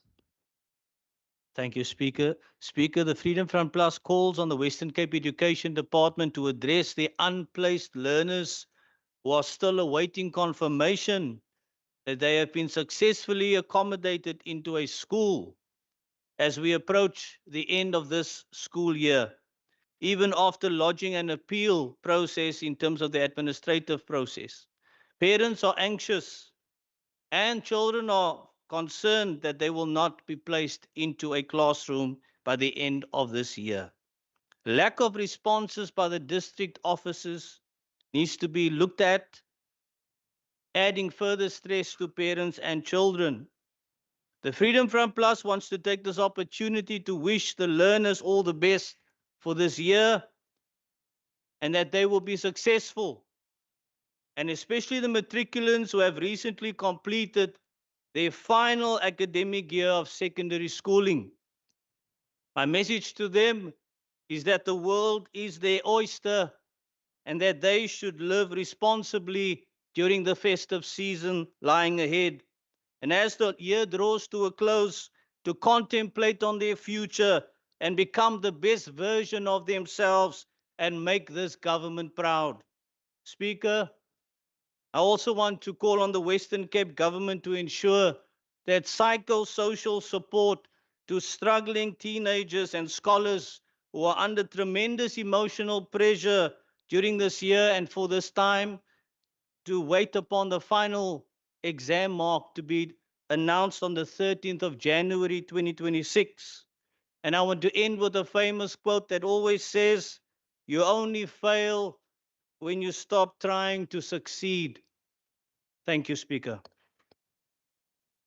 Thank you very much, Honourable Member. I recognize Al-Jamar. Thank you very much, Honorable Speaker.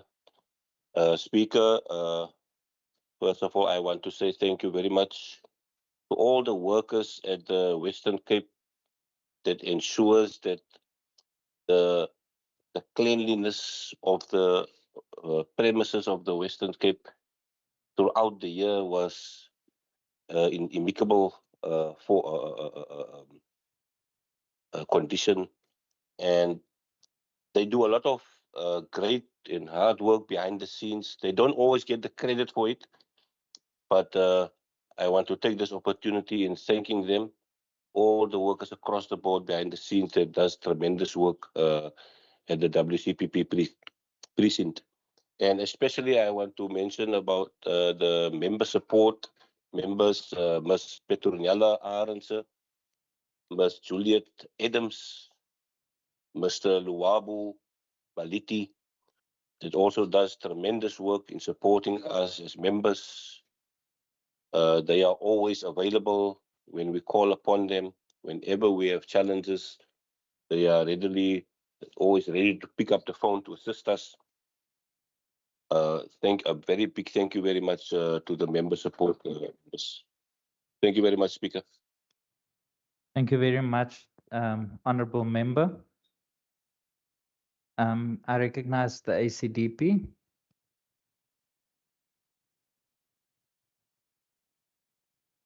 I recognize Good. And I recognize the DA. Honourable Speaker, as we mark the 16 days of activism for no violence against women and children, we are reminded of the deeply troubling impact that gender-based violence continues to have on our society. It affects families, communities, workplaces, and every part of our social fabric. What I mean with that is the pain carried by survivors is felt far beyond the immediate moment of harm. It spreads into futures, it destroys futures that should have been safe and filled with potential. We have a collective duty to support survivors with compassion, dignity, and real action. We must speak out whenever violence raises its ugly head. Silence protects perpetrators, while courage protects those who need it most. Each of us have a role to play in creating spaces where women and children feel safe, heard, and valued. Honourable Speaker, above all, we must remember that our commitment to ending violence cannot be limited to these 16 days. These days are a catalyst, but the real work must continue throughout the year. It must guide our decisions, our policies, our budgets, and our conversations. Let the spirit strengthen our resolve to build a society where safety is guaranteed, justice is accessible, and every person lives free from fear. Thank you very much, Honourable Member. Honourable Members, that brings us to the end of members' statements. In terms of Rule 145, subsection 6, I now give one or more members of the Executive present an opportunity to respond to member statements for not more than 5 minutes collectively. Are there any members of the Executive? No members of the Executive. Let me just, my apologies. I recognize the Honourable Minister Maynier of the Minister of Education. Minister, over to you. Thank you, Speaker. I would just like to give the Honourable Grant Murray the assurance that our department is working around the clock with parents to ensure that all learners are placed ahead of the 2026 school year. Also, I think that the Honourable Aisha Kasim was correct to raise the tragedy which took place recently at Kayamandi Primary School. The House, of course, is aware of the good work being done by Safe Schools, which we traversed earlier today during the debate. But we must ensure that this case is investigated and that justice is done and that justice is seen to be done for our deputy principal who was shot and killed at Kayamandi Primary School. Thank you. Thank you very much, Honourable Minister. Are there any further inputs? No further inputs. That brings us to the end of members' statements. Honourable members, just for the record, in terms of Rule 151 for notices of motions, we received no motions we notice as given in terms of Rule 151. We then move on to motions without notice in terms of Rule 150. I would like to inform you that in terms of Standing Rule 150 pertaining to motions without notice, condolence and congratulatory was submitted to the Programming Authority prior to this plenary on the 25th of November 2025. Members are also reminded that motions without notice pertaining to congratulatory and condolences will not be allowed in the sitting that have not been processed by the Programming Authority. I have therefore been informed that in the Programming Authority meeting of the 25th of November 2025, political parties submitted the names of honourable members in the desired order of speaking and who had wished to move a motion without notice in the sitting of the House.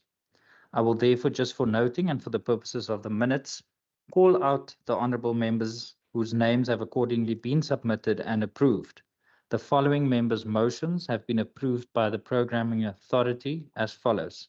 Honourable G. Bosman, Honourable T.C.R. Walters, Honourable B.M. van Minnen, Honourable B.M. van Minnen, Honourable M. Boyson, Honourable W.F. Kaiser Philander, Honourable P. Johnson, Honourable M.K. Syed, Honourable N.K. Nkondlo, Honourable F. Kamfer, Honourable A.P. Barnes, Honourable Bean Gensu, Honourable P.Z. Lekker, Honourable Bean Gensu, and Honourable J. Michaels. I now put the motions duly submitted and approved by the Programming Authority to the House. Are there any objections? No objections. Agreed to. The motions will appear in the minutes of the proceedings and in Hansard in each individual member's name as if the member had read them out aloud. I will now afford the opportunity to members to move motions without notice as per Standing Rule 150, subsection 3, subsection D. This could also include motions without notice that were not approved in the Programming Authority meeting. Members are reminded that the 30 minutes as per Standing Rule 150, subsection 3, subsection D will now start. I recognize Honourable Van Vogel.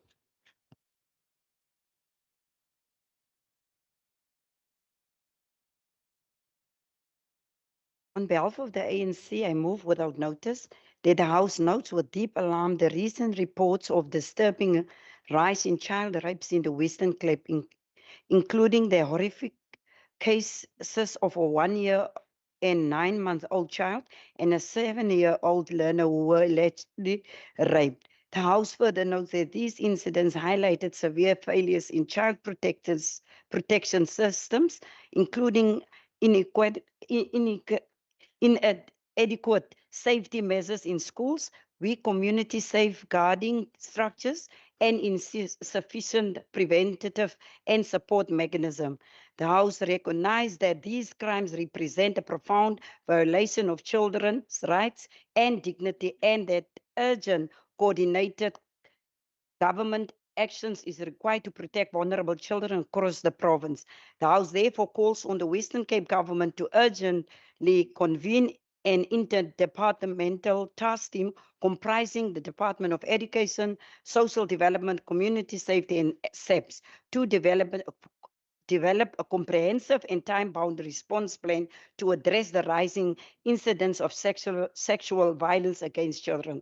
The House further calls on the standing committees responsible for social development and community safety to conduct immediate oversight on these cases and to require the relevant departments and SEPs to report on investigative progress, child safety protocols in schools, victim support mechanisms, and preventative interventions in at-risk communities.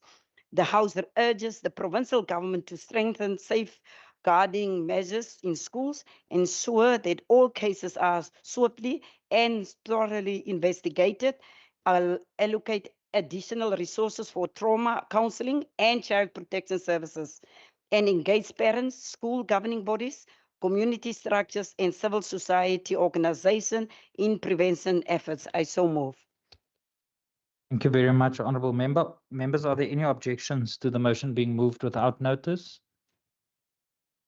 No objections. Agreed to. I recognize the Honourable Windvogel.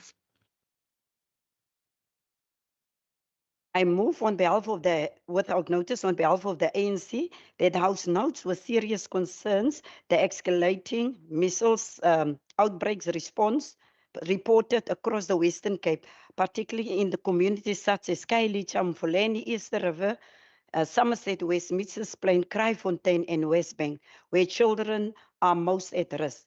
The House further notes that the Provincial Department of Health and Wellness has recorded significant decline in childhood vaccination coverage, with immunization for children under 1 year dropping to approximately 67.4%, far below the 95% target required to achieve herd immunity and prevent widespread transmission. The House recognizes that measles is a highly contagious yet vaccine preventable disease that can lead to severe complications, including brain fever and blindness, especially among infants and vulnerable children. The House welcomes the national immunization Cats Up drive currently underway in the Western Cape, during which all public health facilities and outreach teams are providing free, routine, and Cats Up immunization to close immunity gaps. The House expressed alarm that declining vaccination rates threaten not only individual children, but the entire population, placing communities at greater risk of further outbreaks. The House therefore calls on the provincial government to urgently intensify community-based vaccinations outreach programs in high-risk communities to strengthen public health communication campaigns, to address misinformation and vaccine hesitancy, to ensure a stable and sufficient supply of measles vaccines in collaboration with national authorities, and to improve disease surveillance, early detections, and a reporting mechanism to enable a rapid response to emerging cases. The House urges all parents, caregivers, and communities to utilize the available public health services and ensure that all children are fully immunized to safeguard their health and protect their broader public. I so move. Thank you very much, Honourable Member. Honourable Members, are there any objections to the motion being moved without notice? No objections. Agreed to. I recognize Honourable Nkondlo. Thank you, Speaker. I move without notice that the House notes with deep shock and outrage the brutal and senseless killing of a 27-year-old mother, Simniki Wenkinisa, who was allegedly stabbed multiple times by her boyfriend, Olwethu Silelo, in PA Hamlet, Ceres. The House further notes that this horrific act left the Witzenberg community traumatized and once again exposed the devastating and escalating reality of gender-based violence and femicide in the province. The House expresses grave concern that this tragedy occurred during the 16 days of activism for no violence against women and children, a period intended for intensified action against GBV. Yet another woman has lost her life at the hands of an intimate partner. The House acknowledges with sadness that Simnikiwe had reportedly sent her twins away from home due to the toxic and abusive environment created by the perpetrator, an act that reflects both her courage to protect her children and the silent suffering many women continue to endure. The House welcomes the swift action of SAPS in apprehending the suspect, who is currently in custody at the PA Hamlet police station. The House should call for the harshest possible sentence to be imposed upon conviction and emphasizes that justice must not only be done, but must be seen to be done to restore community confidence and protect other women from similar harm. The House should convey its heartfelt condolences to the family of Simnikiwe, particularly to her young children, who now face life without their mother because of a cowardly and senseless act of violence. The House further asserts that enough is enough, and our society cannot continue burying women and children while becoming numb to the violence that surrounds us. I so move. Thank you very much, Honourable Member. Honourable Members, are there any objections to the motion being moved without notice? No objections. Agreed to. I recognize the Honourable Nkondlo. Thank you, Speaker. I move without notice that the House take note and be seized with the looming conflicts of licensed taxi operators versus unlicensed and illegal operators that are operating in Witzenberg between PA Hamlet and Ceres route. This conflict has led to women taxi operators being intimidated and their drivers threatened by the unlicensed operators on this route. This matter has been reported to the local police, and a case of intimidation opened with a woman taxi owner applying for an interdict against these illegal operators. We wish to call on Minister Seleku and the mayor to take serious the situation whose potential could be deadly and sacrifice passenger lives in this period of 16 days. It is unfortunate that women continue to be harassed and are easy targets to such lawlessness in full view of authorities and the security and the state security. We call on the minister to urgently engage the municipality on the challenges in transport planning that lead to this crisis, whilst the very municipality approves and has witnessed the heightened growth of town due to influx. Why is transport planning lagging behind the very housing, shopping malls, and other related developments that drive economic activities and thus transport need for people to commute? It is shocking to hear from Ceres Taxi Association that no new operating licenses have been approved in the area since 2011, an area with a population that was 115,946, projected at 162,725 for 2025, and an annual growth rate of 1.9%. The department must answer as to how many operating licenses exist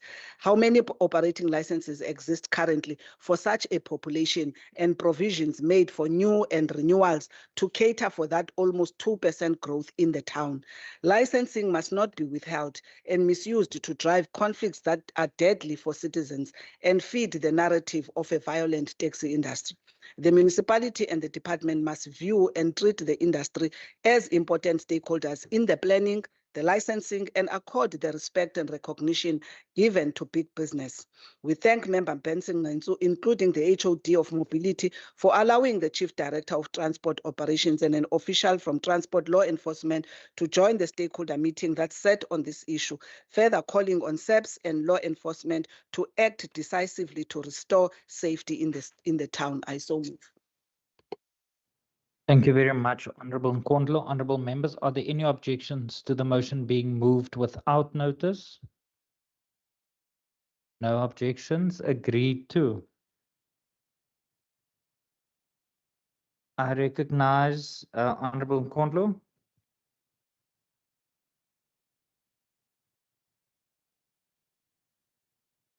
Thank you, Speaker. I move without notice. Okay. Oh, I move without notice that the House notes and welcomes the SIU action to investigate land acquisition of over 64 million in Kilani Gardens under the pretext of urgency to relocate the people of Siyahlala informal settlement, which to date have not been moved. The money was spent whilst the agency of the presidential disaster brought by COVID-19 to decongest the area to save lives was ignored in this province and the city. The matter served in Scopa from member Brett Heron in last parliament, and as usual, the DA in the House used their majority to summarily conclude this matter to halt any further discussion. Honorable Nkondlo, I'm going to stop you because that motion is number 15 on the agreed sequence. And for that reason, I'm not going to. No. There's no need to object. It hasn't been Just put. relax. Order. Just Honorable members, the motion has not been put to the House for decision, so there's no need to object. I'm going to ask the member to, if the table staff can please stop the clock, that we revert back to the agreed order, and if you can please return to that motion.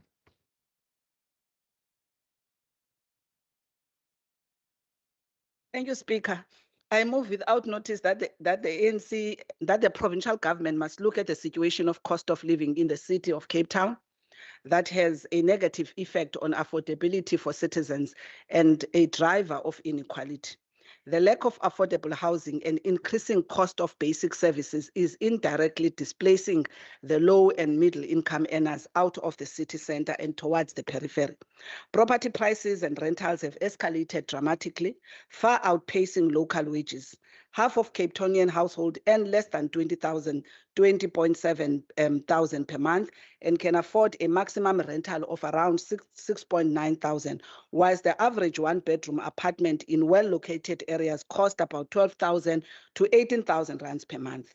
Housing costs in the city of Cape Town is becoming expensive to its own residents who are facing high cost of living versus their income levels. The market is being influenced by increased immigration, a rise in tourism, and foreign investment in lifestyle properties.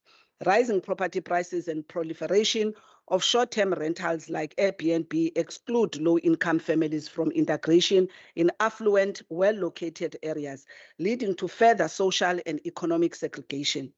This is a policy choice of the DA government that is oblivion to the economic hardships of its own citizens and local realities, whilst obsessing about foreign investment and driving exclusionary growth.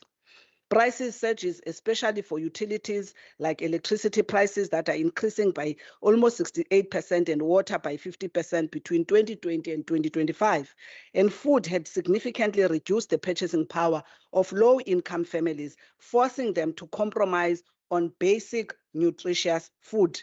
Residents living at the extremes of the city often spend up to 40% of their income on transport, leaving very little for housing and other necessities.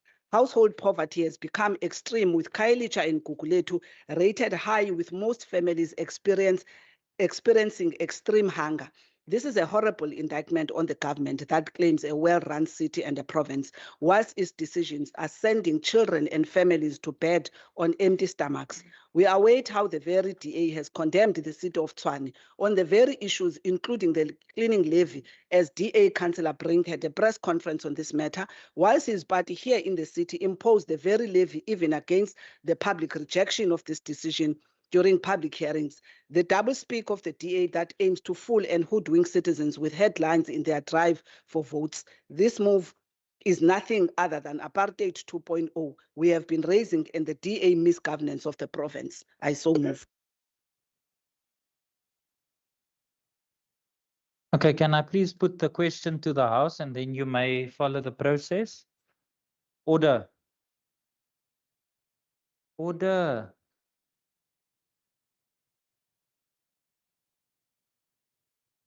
Honourable members, are there any objections to the motion being moved without notice? There is an objection and the motion will be printed on the order paper. Honourable Barnes, I recognize you.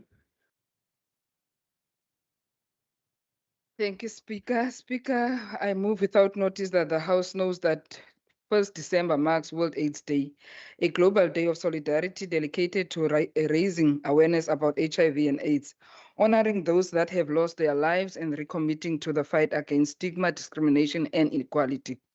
The House further notes that South Africa continues to carry a significant HIV burden, making it essential that government, civil society, and communities work together to strengthen prevention, treatment, and support programs. The House acknowledges that the progress made through expanded access to antiretroviral therapy, ongoing public education, and community-based initiatives, while recognizing that more must be done to address gaps in the healthcare access, especially in vulnerable and marginalized communities. The House therefore calls on all sectors to intensify efforts towards achieving an AIDS-free generation and reaffirms its commitment to supporting evidence-based interventions, protecting human rights, and ensuring that no person is left behind in the fight against HIV and AIDS. I so move, Speaker. Thank you very much, Honourable Barnes. Honourable members, are there any objections to the motion being moved without notice?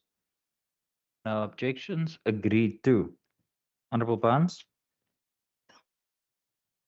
Thank you, Speaker. Speaker, on behalf of the ANC, I move that the House notes that 16 days of activism for no violence against women and children commenced earlier this week, underscoring once again a devastating toll of gender-based violence in the Western Cape, a crisis that continues to intensify under the watch of provincial government that has repeatedly failed to prioritize safety, protection, and dignity of women and children in the province. The House further notes that with deep alarm, the persistent rise in the cases of rape, femicide, domestic violence, child abuse, and sexual offenses, particularly in the vulnerable and marginalized communities where policing is weak, response times are slow, and support services are severe overstretched. The House is deeply concerned that the shelters, safe houses, and psychosocial support centers remain underfunded and unable to meet the growing demand. While survivors continue to face secondary victimization due to inadequate investigative capacity, delays in the justice system, and limited survivor-friendly facilities, the House acknowledges the tireless advocacy of civil society organizations, community structures, activists, and survivors who continue to demand urgent action and accountability. While asserting that symbolic gestures and public relations campaigns are meaningless without concrete, adequately resourced intervention aimed at preventing GBV, supporting survivors, and strengthening policing, and ensuring swift prosecution of offenders. The House expressed disappointment and concern that the Speaker declined a formal call for a special debate on GBVF crisis in the Western Cape. This at a time when women, children, and vulnerable groups are under unprecedented threat. The House notes that denying this debate undermines the urgency of addressing GBVF, silences critical parliamentary oversight, and delays the development of meaningful, coordinated solutions that could save lives. The House further welcomes the declaration of gender-based violence and femicide as a national disaster, recognizing that this unprecedented step affirms the severity of crisis and the need for extraordinary measures across all spheres of government. The House acknowledges that this declaration declaration creates new opportunities for accelerated funding, intergovernmental cooperation, and streamlined intervention, and calls on provincial government to align its GBVF response with the national framework to ensure maximum impact. The House therefore calls on the provincial government to urgently enhance and fund GBVF prevention and response program, increase support for shelters, safe houses, and psychosocial services, strengthen cooperation with national government to improve policing, visibility, investigate capacity, and specialized units, expand and properly staff survivor-friendly health and justice facility, and fast-track GBV-related cases to ensure justice is not delayed or denied. I so move, Speaker. Thank you very much, Honourable Barnes. Honourable members, are there any objections to the motion being moved without notice? There is an objection and the motion will be printed on the order paper. Honourable Speaker, just for procedural guidance, I just wanted to ask, is a member allowed to use motions as an opportunity to question or challenge the decision of the Speaker? Honourable Chief Whip of the Opposition. Speaker, I can't even remember the chief whip being recognized. I heard him speaking without being recognized. Can you rule on that before we get to what he's asking? I did look at the Chief Whip, so the Chief Whip was indeed recognized. My apologies. In future, I will just say it for the record. Honourable Chief Whip of the Opposition, did you have a point of order? Was that your point of order? He was indeed recognized. Honourable members, I'll address. I don't want to get into a dialogue about that.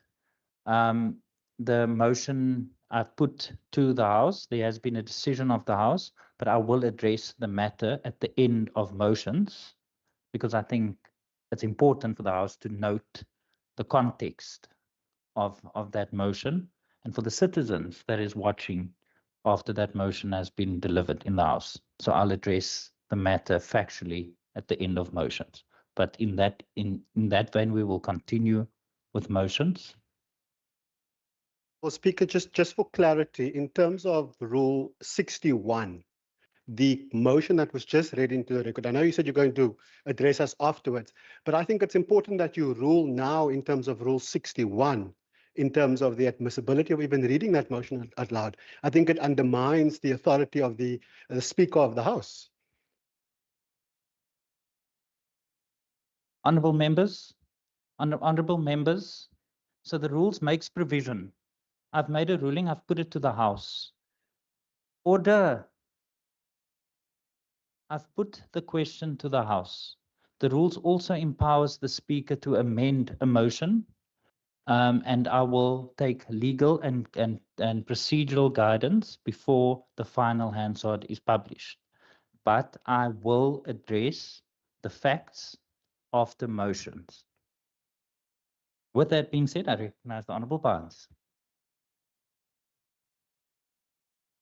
Thank you, Speaker, again. On behalf of the ANC, that the House notes that with shock, the latest findings indicating that the Western Cape, together with KZN and Gauteng, accounts for over 60% of all child murders in South Africa, revealing a national crisis that is hitting this province hardest. The House further notes that more than 2/3 of these children are killed by someone known to them, exposing a devastating collapse of protection systems that should keep children safe. The House expresses deep alarm that these horrifying statistics emerged during the 16 days of activism for no violence against women and children, a stark reminder that symbolic campaigns alone are not saving children's lives. The House condemns the continued failures in the Western Cape to protect vulnerable children, including weak policing in high-risk areas, long DNA and forensic backlogs that delay justice, and chronic shortages of specialized child protection capacity. The House therefore calls on the provincial government to immediately strengthen child protection units, fast-track the clearing of forensic backlogs, establish integrated child-centered justice hubs in the high-risk communities, and table a concrete action plan before this legislature within 60 days, outlining decisive steps to reduce child murders in the province. Finally, the House affirms that the murder of children is a direct assault on our collective humanity and demands urgent, coordinated action to ensure that every child in the Western Cape is safe, protected, and valued. I so move, Speaker. Thank you very much, Honourable Barnes. Honourable members, are there any objections to the motion being moved without notice?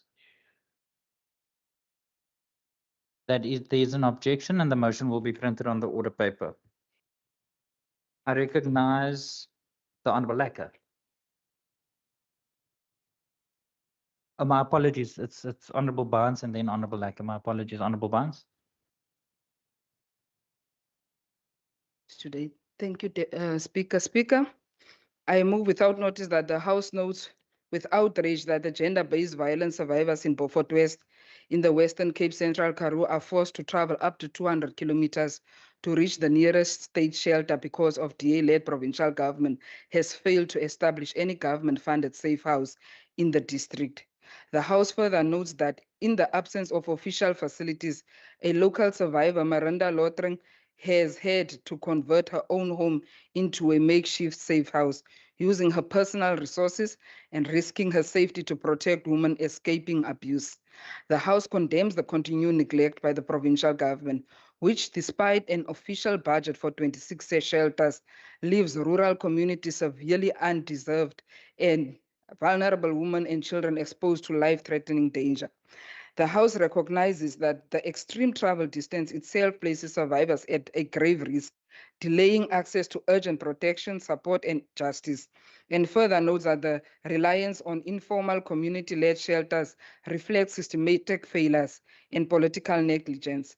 The House is alarmed that during a period meant for highlight the scourge of GBV, including 16 days of activism, the provincial government continues to allow such services gaps to persist, prioritizing bureaucracy over the safety of women and children. The House therefore calls on the provincial government to immediately establish at least one fully functional state-funded GBV shelter in the Central Karoo to ensure that survivors in Beaufort West and other rural areas have access to safe refuge. The House further calls for a ring fence and substantially increased budget for rural shelter services under the Victim Empowerment Program and urges the department to accelerate the conversion of unused state-owned buildings in fully equipped trauma-informed GBV shelters. I so move, Speaker. Thank you very much, Honourable Barnes. Honourable members, are there any objections to the motion being moved without notice?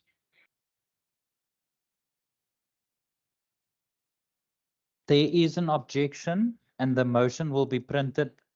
The motion will be printed on the order paper. I recognize the Honourable Lecker. Honourable Lecker, you may continue. Order, members. Honourable members.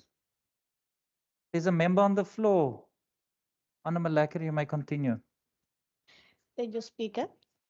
That the House notes with outrage that shack dwellers from the Siahlala informal settlement in Tableview continued to suffer due to bureaucratic inaction and the ongoing blame shifting between the DA. Honourable Lecker, can I please ask that the table staff stop the clock? Honourable Lecker, in terms of the submission, you are one motion ahead. You are aware of the agreed motion. You are, should read into the record motion number 10 and not 11. You may order. There's a member on the floor. That the House notes with deep concern the ongoing sewerage crisis affecting ACJ Pakate Primary School in Nomzamo and the surrounding community, where blocked drains and overflowing waste have created a persistent health hazard and unbearable stench. That the House further notes that the blockage has been exacerbated by the illegal occupation of the detention pond adjacent to the school, which has compromised both stormwater and sewage flow, and is alarmed that despite repeating warnings and pleas from the community, the DA-led provincial government and the city of Cape Town have failed to act decisively to resolve this crisis. That the House recognizes the untreated sewage poses a severe public health risk, including potential bacterial contamination and disease transmission, and that the continued neglect of basic sanitation infrastructure reflects a disturbing disregard of the dignity, health, and safety of learners, teachers, and residents. The House therefore calls on the provincial government to urgently intervene by coordinating with the city to prioritize and expedite the repair, clearing, and upgrade of the sewer and stormwater infrastructure in the Nomzamo and Lwandle area, particularly around ACJ Pakade Primary. I can take you there tomorrow if you like. The Order. Order. Since when is the school a prerogative of the ANC councillor? Order. Scammy. Asian is scammy. In the Honorable school, Lecker. is that a prerogative of the school? Honorable There is Lecker. too cheap, Order. There is too cheap. Order. Your children are not subjected to sewage Order. overflow. Honorable Their Lecker. schools. Honorable Lecker, please take your seat. Please take your seat.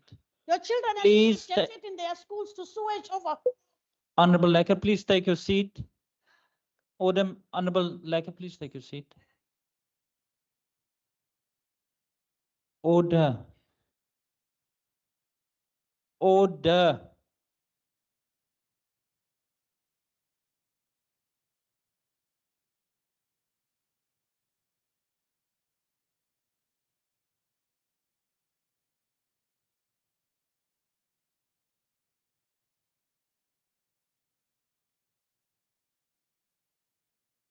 Order. Honorable Lecker.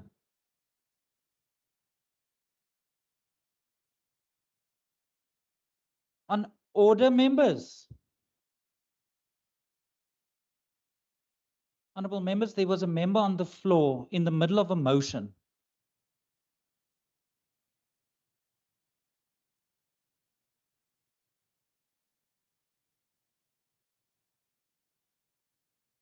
Honorable Lecker, you were still on the floor.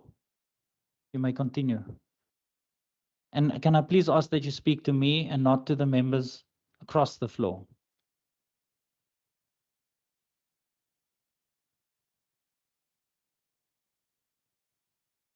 Honorable Lecker, please take your seat. Honorable order. Honorable members, the time for motion has expired. I'm going to order. Honorable Lecker and Honorable Masipa.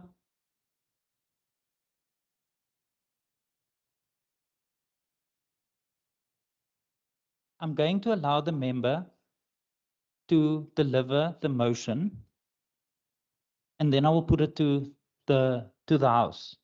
I cannot understand, members, we've been doing this for over a year. There's no need to debate the content. You will have an opportunity in terms of the rules to do so. If you disagree, object.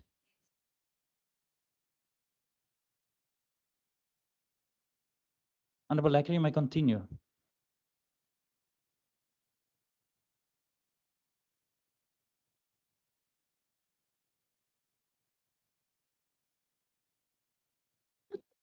To conduct a full risk assessment and immediately implement mitigation measures such as temporary drainage or sanitation facilities to protect the school community, to resolve the illegal occupation of the detention pond, to restore proper water flow and prevent future blockages, and to require the city to submit a detailed report to this legislature within 60 days outlining the timeline, budget, and technical plan for a permanent solution with regular progress update. That the House emphasizes that the safety, dignity, and well-being of school children cannot be sacrificed due to political negligence, and urges the provincial government and all relevant authorities to treat this crisis with urgency and seriousness it demands. I so move. Thank you very much, Honorable Lecker. Objected. I now put the question. Are there any objections to the motion being moved without notice? There's an objection to the motion being moved without notice. There is an objection and the motion will be printed on the order paper. Honorable members, that brings us to the end of notices without motions. Motions without notice, my apologies. Order. Honourable members, before we adjourn, I think it's important, because it was raised in a motion, to give you the context of the motion and the with regards to the request by the chief whip of the opposition. So under normal circumstances, I would not do this, but I think it's important to put the context to the House, especially because of the subject matter that was proposed in terms of Rule 143 and thereafter 144. Now, honourable members would know that in terms of Rule 143, there is a criteria set for a debate to be granted by the Speaker. So what it technically means is that the Speaker overrides the programming authority and the decisions made by the programming authority, i.e. the order or the orders as per the order paper. And in order to do that, there needs to be certain thresholds that needs to be adhered to. With regards to and that has been standard practice, democratic practice in this institution since 1994. So it's not a speaker decision that we have now implemented certain criteria. When I declined the request in terms of Rule 143 for not meeting a certain thresholds, because I also need to adhere to the rules, the request came for Rule 144, which has significant higher thresholds for a debate to be granted in terms of Rule 143 and 144. With that being said, I think it's important for the House to note that I have agreed with the chief whip of the opposition that I do agree with her that it is important for the House to debate the subject matter. But in terms of those rules, 143 and 144, I could not grant the request. I therefore proposed to the chief whip of the opposition that we do a speakers debate on that topic in terms of Rule 147, which I've had the rules and the power to bring to the House today for debate. The chief whip of the opposition declined that proposal in terms of Rule 147. So I thought it's important that I put on record the events that flowed to that motion. I will also, in the interest of transparency and accountability, submit to the programming authority the letters between the chief whip and the office of the speaker for noting at the next programming authority. With that being said, that brings us to the end of. Kan ek maar speaker you may. Ek weet nou nie hoe ek dit moet ek self het 'n motion without notice ingedien. Ek weet die tyd is op, maar ek voel nie happy dat sekere speakers van spesifieke partye meer as een gepraat het terwyl ander partye soos ons nie kans gekry het nie. Ek wil net sê ek is ontevrede daaroor. Ek wil dit net noem want ek dink dis nie regverdig nie. Terwyl ander partye meer as een keer die vloer gekry het. Dankie, is net van notas wat ek dit noem. Thank you very much. I think it's also important to address that matter now, because it's a valid concern, and in particular in the interest of the fact that the member is a new member.